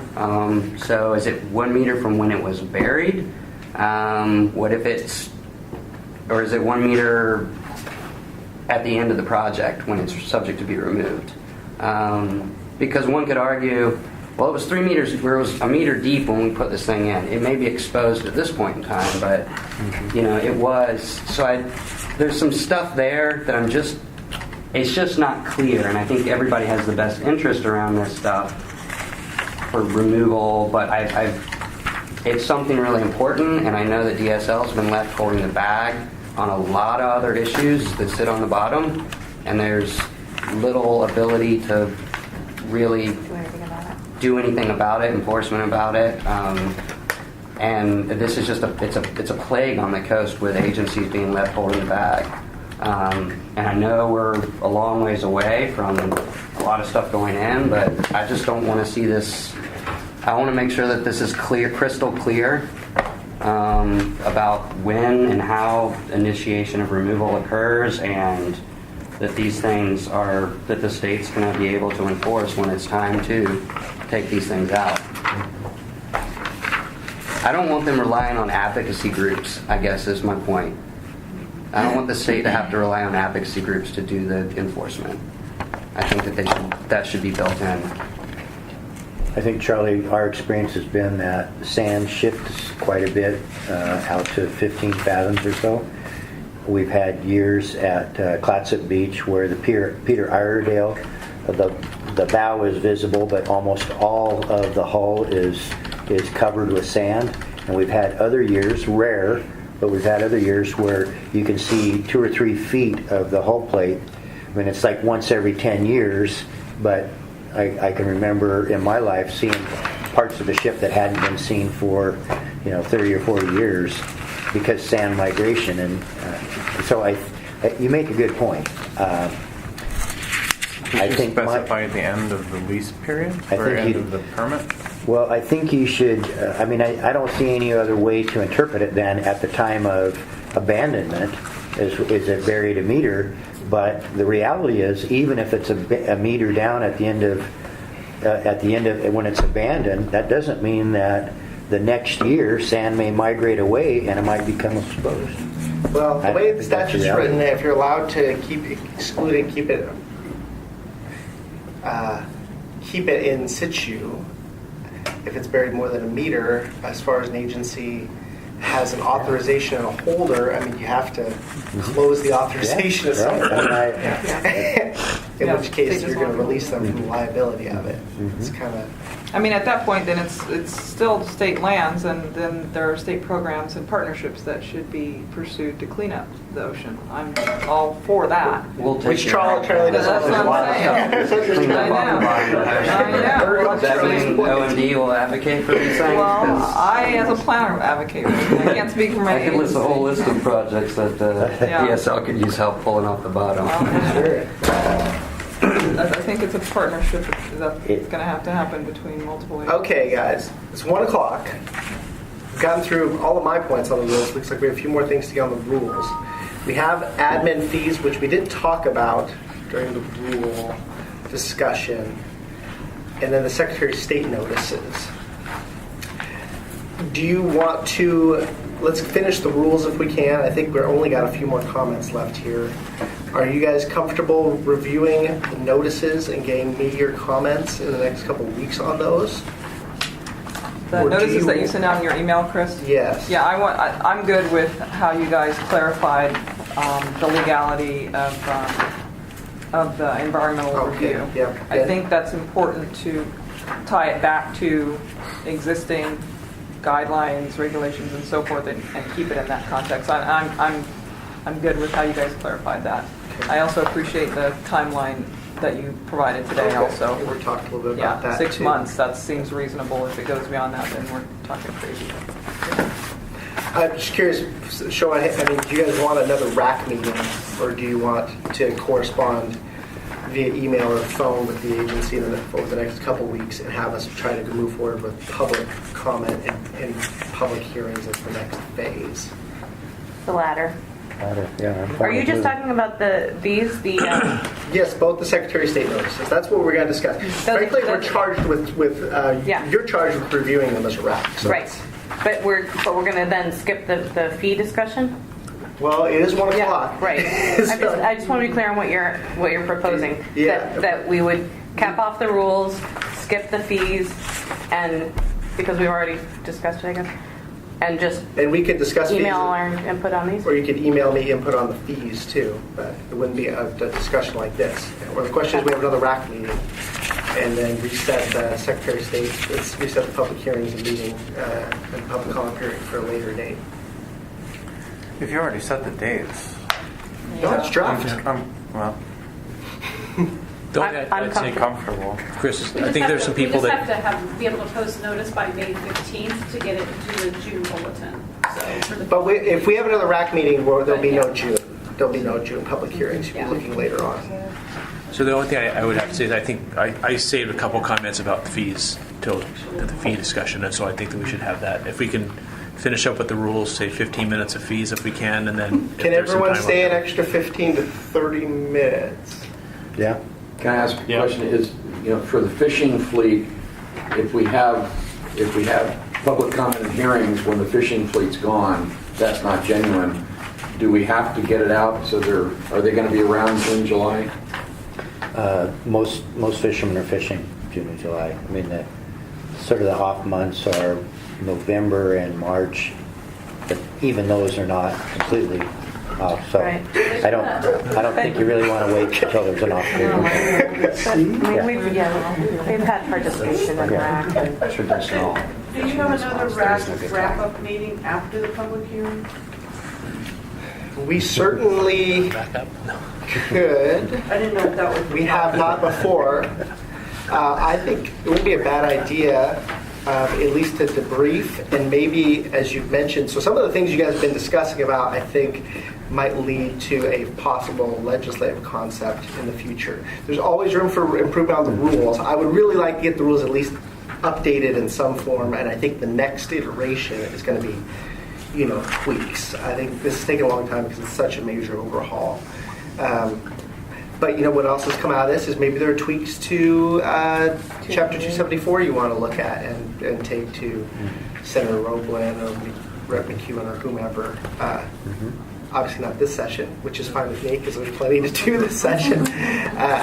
But a debrief could obviously circle back to whatever our final draft would be for the land board. I'm thinking an October land board meeting probably at this rate. So there'd be time for a RAC follow-up meeting following the public comment period if folks were interested in that. So unfortunately, I've got to get on a call here at 1. I can review as you requested, and then maybe I can just catch you next week and get a recap of how the feed discussion went. I don't have any significant comments, but I'd be curious to see or hear what other folks have on it. Okay. So that, okay.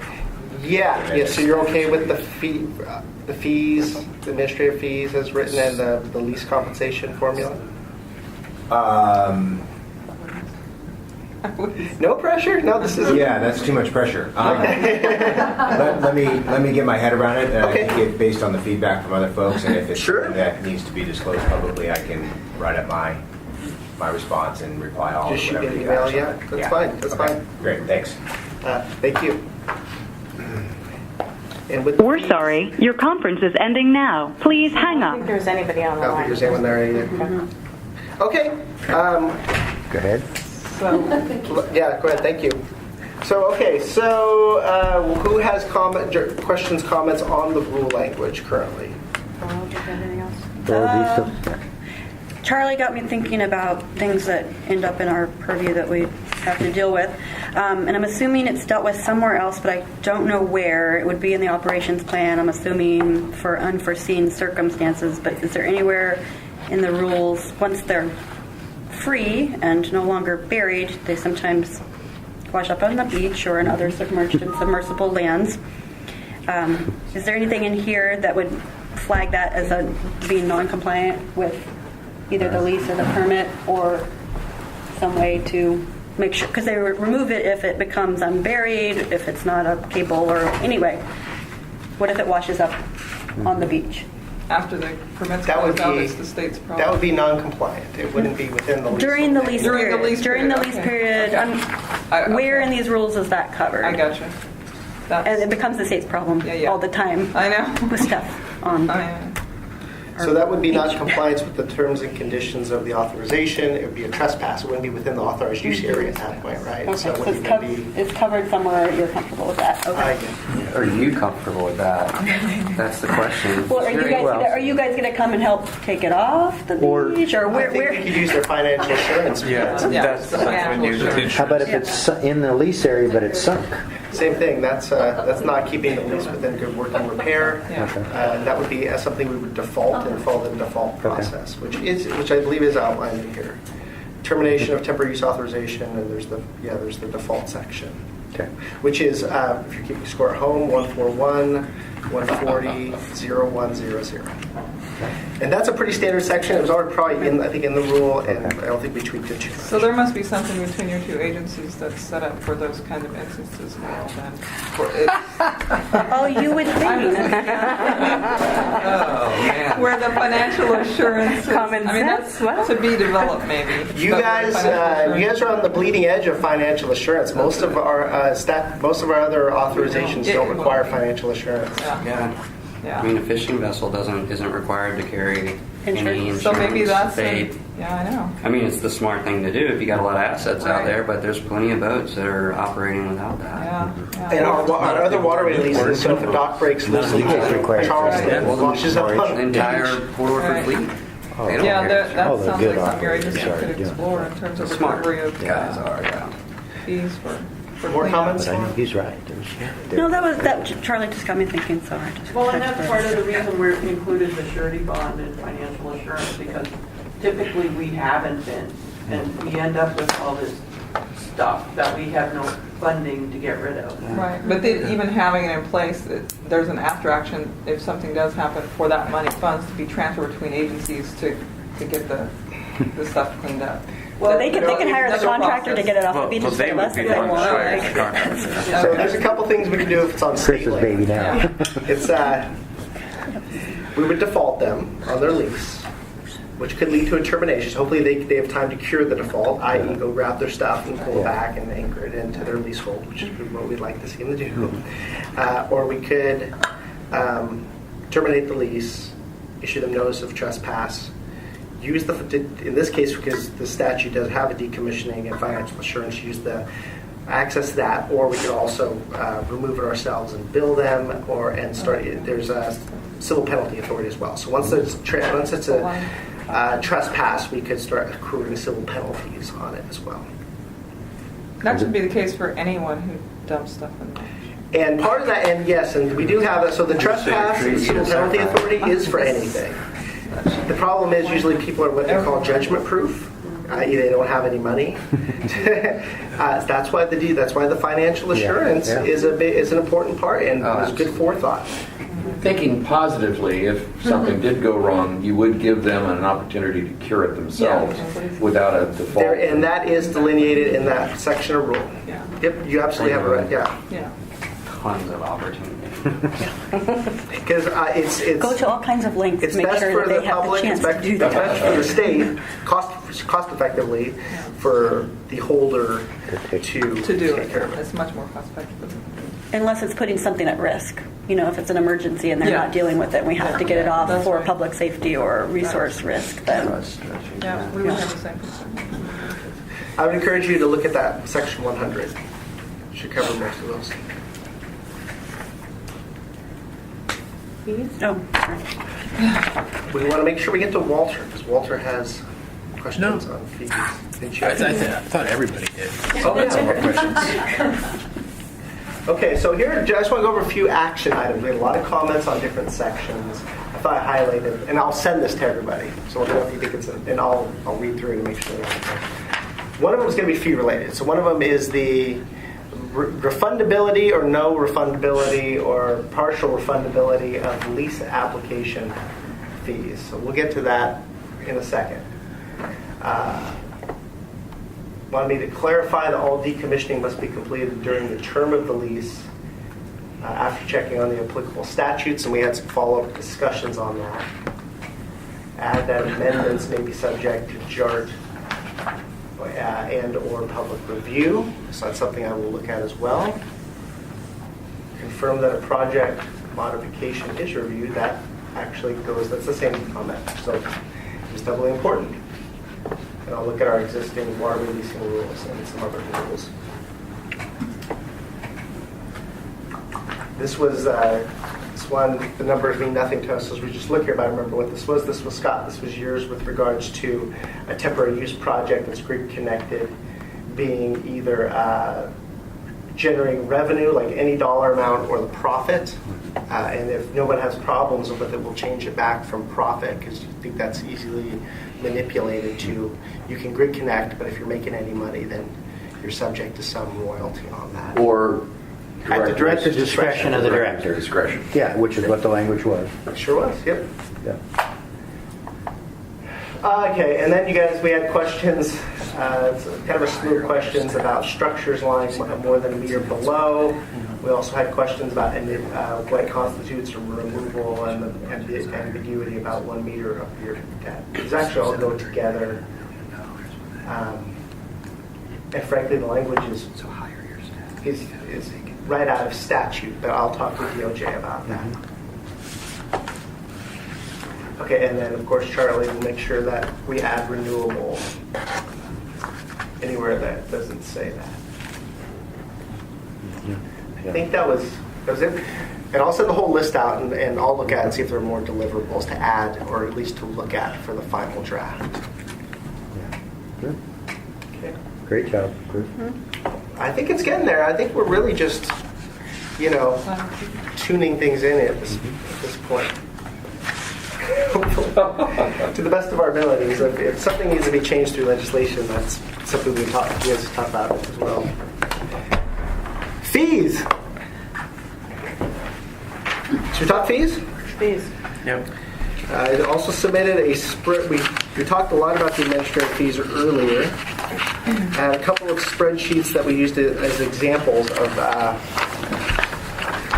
where you might fall depending on what you want to do and what those administrative fees would be. The first was uses of the territorial sea associated with ocean renewable energy and proprietary administrative fees.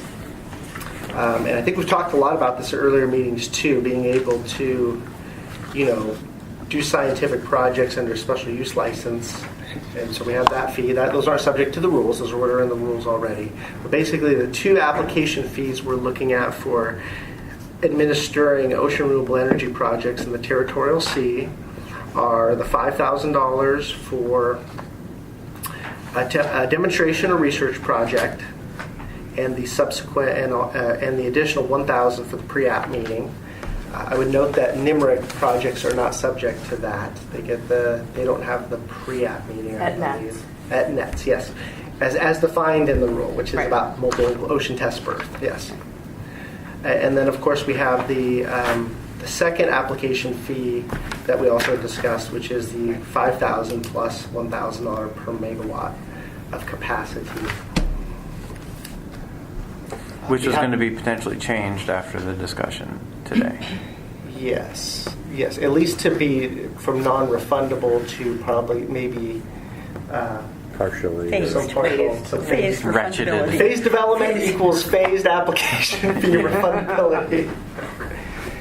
So that was the section here that we highlighted. Some of us met during the break. Rick, Delia, Laurel, and I sort of discussed this a little bit. And I don't know, Rick, if you want to sort of discuss your rationale. Sure. A little bit of a. So the whole idea of JART and public comment is for the developer and the stakeholders to listen to each other and provide feedback. So you go in good faith, say you're going to do a 20 megawatt project, so it's a $25,000 application fee, the $1,000 pre-app, the $25,000 application fee, and you post that up front. You then go through the first JART round and public comment round, and it turns out that there's a fatal flaw. Such like with Marcus, he had it in the wrong place, mainly because he confused fathoms and meters and feet, but people do that unfortunately all the time. So he, in that case, if he had gone into a formal application process, if those things had slipped through by that point, he could exit, and it would cost him $5,000 for that part of the process with not fee recovery, but $5,000 fee, and he would get the balance refunded.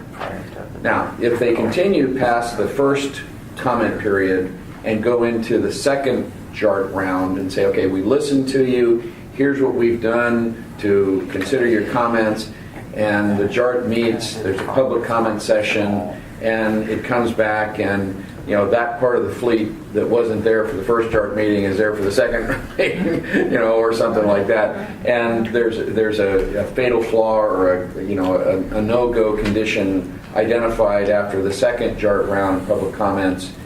They can exit there at a 50% refund, so they get their, it cost them $5,000, and then it cost them half of the remaining fee, and they get that back, and we successfully come to closure on something that shouldn't have continued. But if they then continue past the second JART and public comment cycle, now DSL is going in and formalizing the lease. If they go past that decision gate, the fee is non-refundable at that point. And how does that align with how many JARTs is it a maximum of 3? There is no max. It depends on the project. There could be a number of JART meetings. Yeah. So you would have. So how does that relate to the timeline you provided, though? Because then, if there needed to be more than 3 JART meetings, as I read this, then the JART meetings would have to be happening weekly potentially rather than monthly. Just saying. Yeah. So that's just all an example. I understand that, but surety of a timeline. So when I do plans and when we go out for public comment or comment internally to the agency, however it's done, you generally have a preliminary draft of some sort, and then you have a full draft, and then you have a final draft. That's 3. Very rarely when you get to the final draft, those are the final tweaks you're making. You don't need, there's no public, it's it's pretty much set.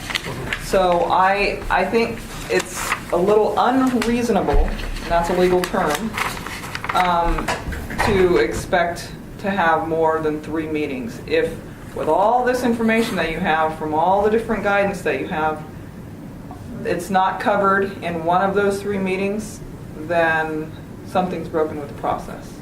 That's what I'm suggesting. So I think that there is some iterative back and forth that needs to happen, but it cannot be iterative on ad nauseum forever. Otherwise, it's not reasonable. It's not a reasonable process. It's not serving the public. It's wasting taxpayers' dollars, on and on and on. So I think that if you're going to have a clear process where you have public comment, just like with NEPA, which this is not, you have clear set preliminary, draft, final draft. That's it. And if something else comes up, then it's an amendment to whatever you've done. I mean, reasonable people should be able to come together and agree with all this guidance that we've checked the box of everything that needs to be checked in this process. That's what I'm suggesting. I don't see it going iterative on ad nauseum. I think it's iterative within a context of a reasonable, scheduled process. I hear you. I think that is more than fair, in particular for demonstration projects and research projects, which I tried to delineate. And I think this sort of shows example. I think I even said on my memo, going back to the memo, and I know we're off the fees right now, but that's all right. I thought it would be reasonable to have at least one round of back and forth with the JART. We haven't had a lease application. I do know that the BOEM lease application has quite a few meetings and back and forth as they discuss the process. That would be for NIMRIC sets. I was involved with OPT's FERC license process, which also which was fairly extensive and had a lot of meetings and moving parts. I think it's valuable to delineate the deliverables, as Joanne pointed out, that after the first JART and public comment, there's a draft, and then after the second, there's a preliminary. And then if you continue past the preliminary, you're going into the final draft, which is really getting down to the executables that the staff can deal with. So most contracts have deliverables, like consulting contracts have deliverables. So it's I think what Joanne described is reasonable. Yeah, I mean, otherwise you have to be. There's a scope of work. There's something that has to be accomplished in the process, and if it's not documented, kind of like this, what was the expectations were in the preliminary, and everyone's not going to get it all right in the preliminary, but by a first full draft, you should have pretty much everything that everybody has wanted in the process, whether it gets included in the permit or whether it gets included in the public comment of record. But that should be pretty clear by the first full draft. Then there will be some, major public comment and tweaks to that first full draft. You'll have a final draft then, and that's one more public comment period. And that's how I see it as a planner. I'm just saying. I'm thinking about some other permits we have, like Jordan Cove. You can't come to a conclusion on anything, and it draws out the public. It incorporates the public process in a responsible manner. It documents the expectations, and it doesn't waste taxpayer resources on ad nauseum. So that's reasonable. I think that if you aren't tracking to some extent your deliverables and your timeline, then you're not being responsible to me as a public steward. That's just my opinion. I want to let these three folks talk in whatever order. They were both up. Scott. I want to respond to that. I don't know if you guys are moving on to something else. Or... Okay, all right. Go ahead. Well, the only comment I'd have, and I understand Joanne's point, and I think it's quite reasonable that we be reasonable. The only thing I'm thinking is, what if, I guess I can see some kind of outlier conditions where maybe the first round of conversation says, you really need to engage with the crab fleet. But the problem is the crab fleet's all out crabbing. And so the timeline all of a sudden is interrupted. Does that mean we just shut it down and say, well, you can't engage with the crab fleet, so I guess your project stops here? I mean, I guess I don't see how you don't leave room for some flexibility. Yeah, I don't think that you can't not communicate during this process the issues. I think that you reach out to the public as responsibly as you can. There's no way you're going to get 100% of the public. There are representatives typically of communities, of various stakeholders in the public, and so that's what you have to rely on sometimes. You're not going to get 100%. It's not reasonable to expect that you get 100%. We'd be bankrupt even more than we are if we try. But the fact that we do our due diligence and try to get out to as much of the public and those communities of concerns representatives, then I think that's due diligence, Scott. You can't get 100%. Well, I'm not saying 100%. I'm just saying in December, every guy that can crab is crabbing. Sure, but that's not to say we're going to miss that stake. I don't think this process. I think that this process can incorporate that contingency. I think that's an outlier, but I mean, I'm just saying. Are we talking about the number of meetings? Like, where are we at? I think we're sort of talking based on the leasing process and the refund of the application fee, possibility of it not being refunded. I don't know what to say about and we're running out of time, about the number of possible JARC meetings for a lease, depending on the complexity of the project. I've seen a lot of other big projects have a lot of meetings, and I'm suggesting a methodology for organizing. That's all. When you have processes that draw out stuff like that, to me, in my mind as a plan, I think it's because it's not organized. And actually, the statute allowed for extra time in meetings by removing the statutory timeline requirements for the removal fill program to make a permit decision. So I think there was thoughts that it would take a while to work through these. I don't know how many meetings it may be. I can't tell you that. We've never done one. I think it's certainly reasonable to have a couple of meetings and wouldn't have 5-6 meetings for a demonstration project. I can't tell you, depending on the size, and we don't know about the scope of the work plan. I don't know the scope of the projects we might see. So, how many meetings have we had for PMAX sets?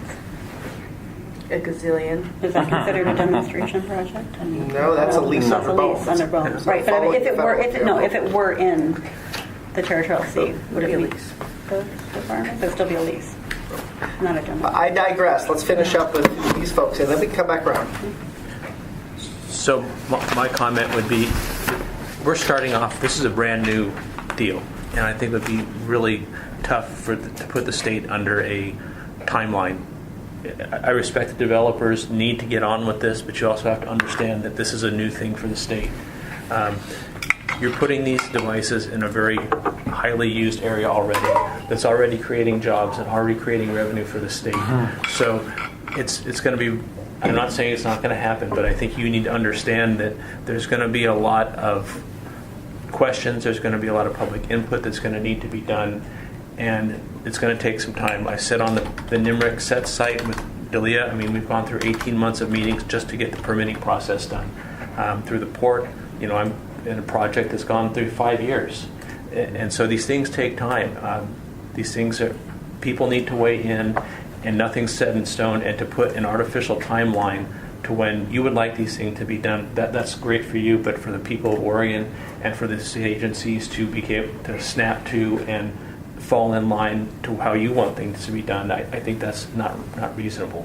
Maybe 10 years from now, when we've gone through 5 or 6 of these, sure, let's do a timeline. But for the first couple ones, I think it's going to have to be on a case-by-case basis, and you're just going to have to, take your time and do the process the way it needs to be done.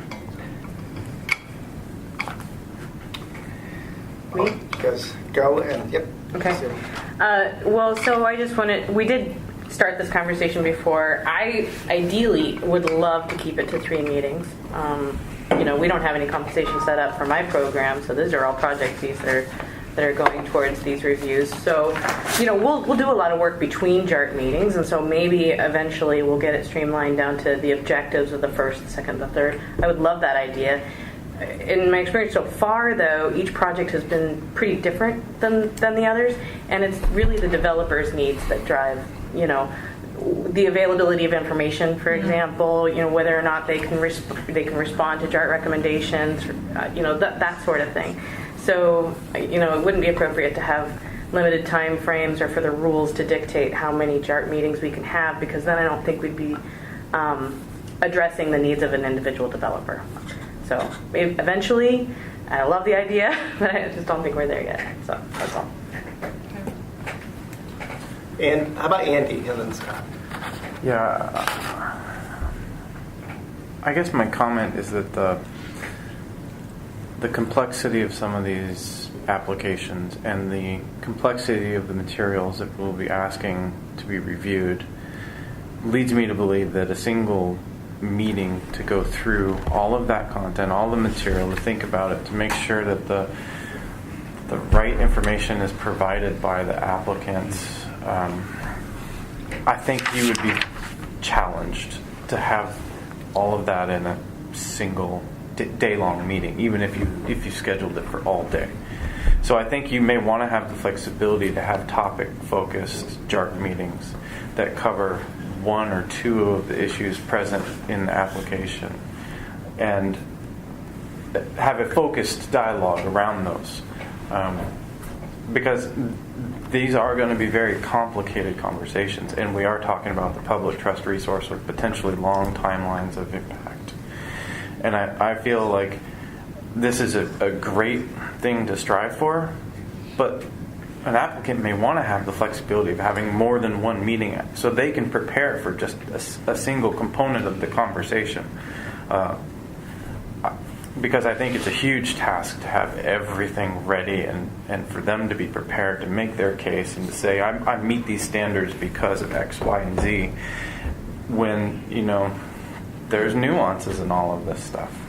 So I like the idea. I think it's a good goal to shoot for down the road, but I think having flexibility in this process to begin with is going to be very important to the state and to developers, so that they can, because they're not going to understand exactly all of it to begin with either. I have a quick question, but I'm changing topics. So, Joanne, are you still on this one? Charlie is Charlie. Well, I just kind of wanted to second what Andy said. I've been in enough public processes where I think there was good intentions and people stepped on a landmine and they didn't realize they were stepping on a landmine. And it was important for that entity to have the time to go do the outreach, to talk to the people, to see if we can work around this, rather than it be a single meeting where the floodgates open for public comment and it's all negative and you don't have a chance to really do anything besides respond on paper or decide to pull out. So it does, I think, really open up some options for just as much the developer and the industry as it does for the public and the state. Yeah, and just to be clear, I never suggested a single meeting. There was a succession of meetings that happened, and at those meetings, the content that is reviewed is critical, as Andy was saying.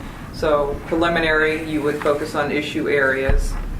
Full draft, you would have all of the areas, and then final draft. I recognize the complexity of it. When you do comprehensive master plans, you're talking about everything in the community, from health to transportation to utility. You're talking about everything. That's complicated. This is a renewable energy site, and yes, it's complicated because it's new, but all of the items that are listed in Part 5 that need to be considered and taken into consideration, and the other statutes, they're all laid out. So a diligent developer would go through and respond accordingly per their development. So that's all I'm saying. I'm not saying that any of this can be handled as a single meeting. Don't get me wrong. What I'm suggesting is a more comprehensive approach at each meeting. And maybe that's not doable initially. Maybe it's not enough time to answer the questions from all the public that this is all very new to.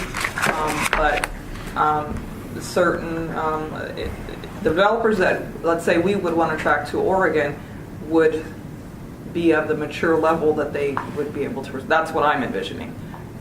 The upstarts would go right away because they couldn't even fathom addressing it. That's my perception.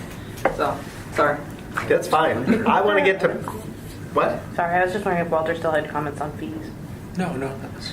So I let me make a quick comment. Yes. Is there anything in statute that has a maximum timeline? Not for our proprietary process. Okay. As I mentioned, the renewable fill programs have a statutory deadline for making a decision. Because as Part 5 was developed, that was pointed out as being a sticking point for implementing Part 5 using the regulatory program. When Senate Bill 319 came in with a suite of changes, it removed that. It relieved that from the regulatory programs. So we don't have a timeline in statute. Not that I'm aware of. No. So There is this, the 180, 150 days, is that? Those are guidelines, and that was on part of the memo, right? Yeah. Yeah. Right. So to quote Captain Jack Sparrow, that's not necessarily a code; it's more of a guideline. So within the rules, it's a guideline. So what Joanne is talking about is, if we don't want to have the flow chart, we don't want to have an example timeline in the rules. Can there be a DSL information advisory pamphlet or something that shows, a picture of the timeline of the flow chart and a picture of an example timeline? And to quote another captain, we always do it in this way, except if we don't. So the goal, the guideline, not a code, is we have a preliminary, first of all, the outreach should identify a bunch of this stuff. Yep. The pre-authorization should identify a bunch of this stuff. The first chart should really nail down a bunch of the stuff in the comments. So, and at the end, and then Joanne's, deliverables, that's an example process and timeline, except if it isn't. And there might be cases where you need to extend it, and that DSL's discretion. But I think if we at least set the expectation that there's going to be 3 JART rounds and JART and public comment rounds, here are the deliverables, and here's what's expected, except if it's not, then at least we set our expectations out there. And I think they're reasonable expectations, and if it turns out there's some gotcha, it's going to take longer and have more meetings.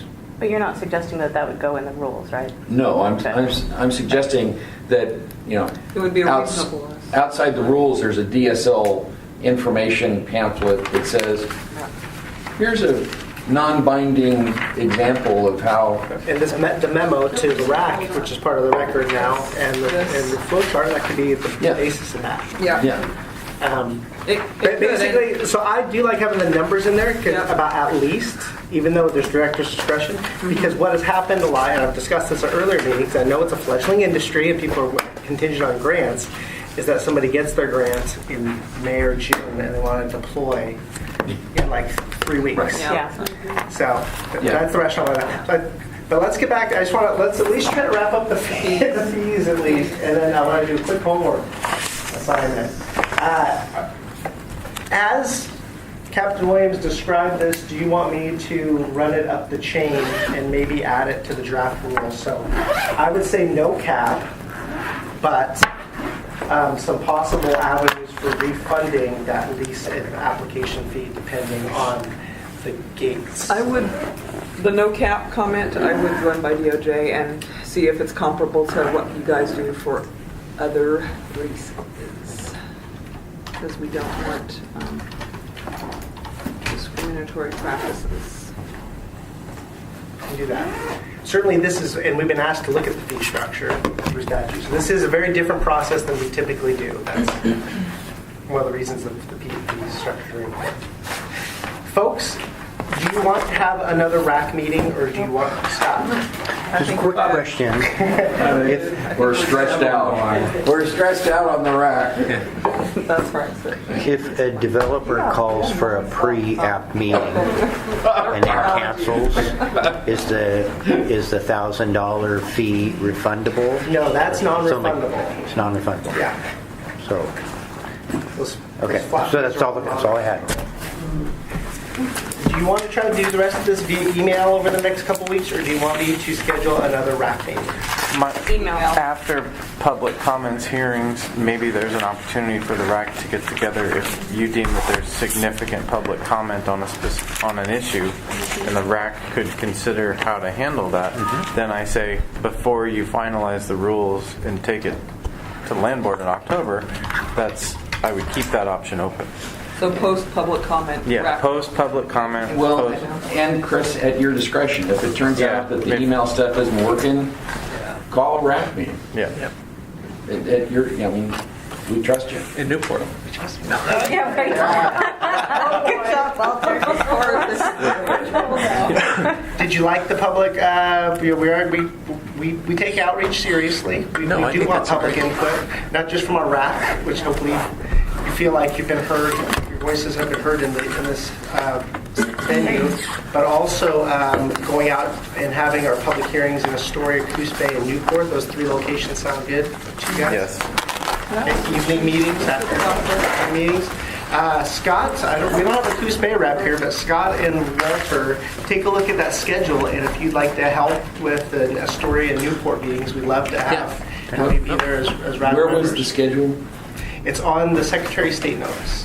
Did we get that email? Yes. Yep. Yeah. Okay. And that was the April 6th email? Part of your meeting. Okay. And just remind me what the dates were. I've got them here. You can take it with you. Great. Yeah, And we haven't booked venue yet, so that's why I maybe you guys can help with that too.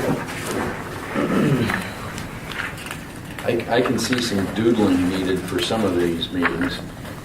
Well, you guys don't have to come to the meetings. Yeah, They're they've set the dates public already. hearings. They're not going to be some informational discussion with the public, and then it'll be taken testimony. You're welcome to come. You have no You obligation just as would RAC sit there members. and listen. Okay.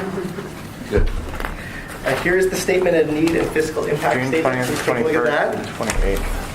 Is that June On a 20th, meeting on the valley. 21st, Even if it's and a the postal 28th. thing, you guys don't. So there's 3 public comment outreach. There's 3 hearings scheduled. There's a public comment period. See, that's Just hearings. Yes, so we are gonna, yes, we will have we're proposing a 45-day public comment period, Yeah. which is a little longer than our typical one. We just usually do 30. And within that, we will have 3 public hearings, and you'll see the schedule of our proposed public hearing dates. Okay. And we want you to get all your folks out to meetings or give comment. You don't want to sit there by yourself? No! that. So we will look into a couple of these things, and get back to you. I'll send the email out tomorrow. But besides that, you guys are okay with these going out for the public comment period, and then maybe reconvening the RAC for a follow-up meeting? Sounds good. Hearing none? Yeah, I agree.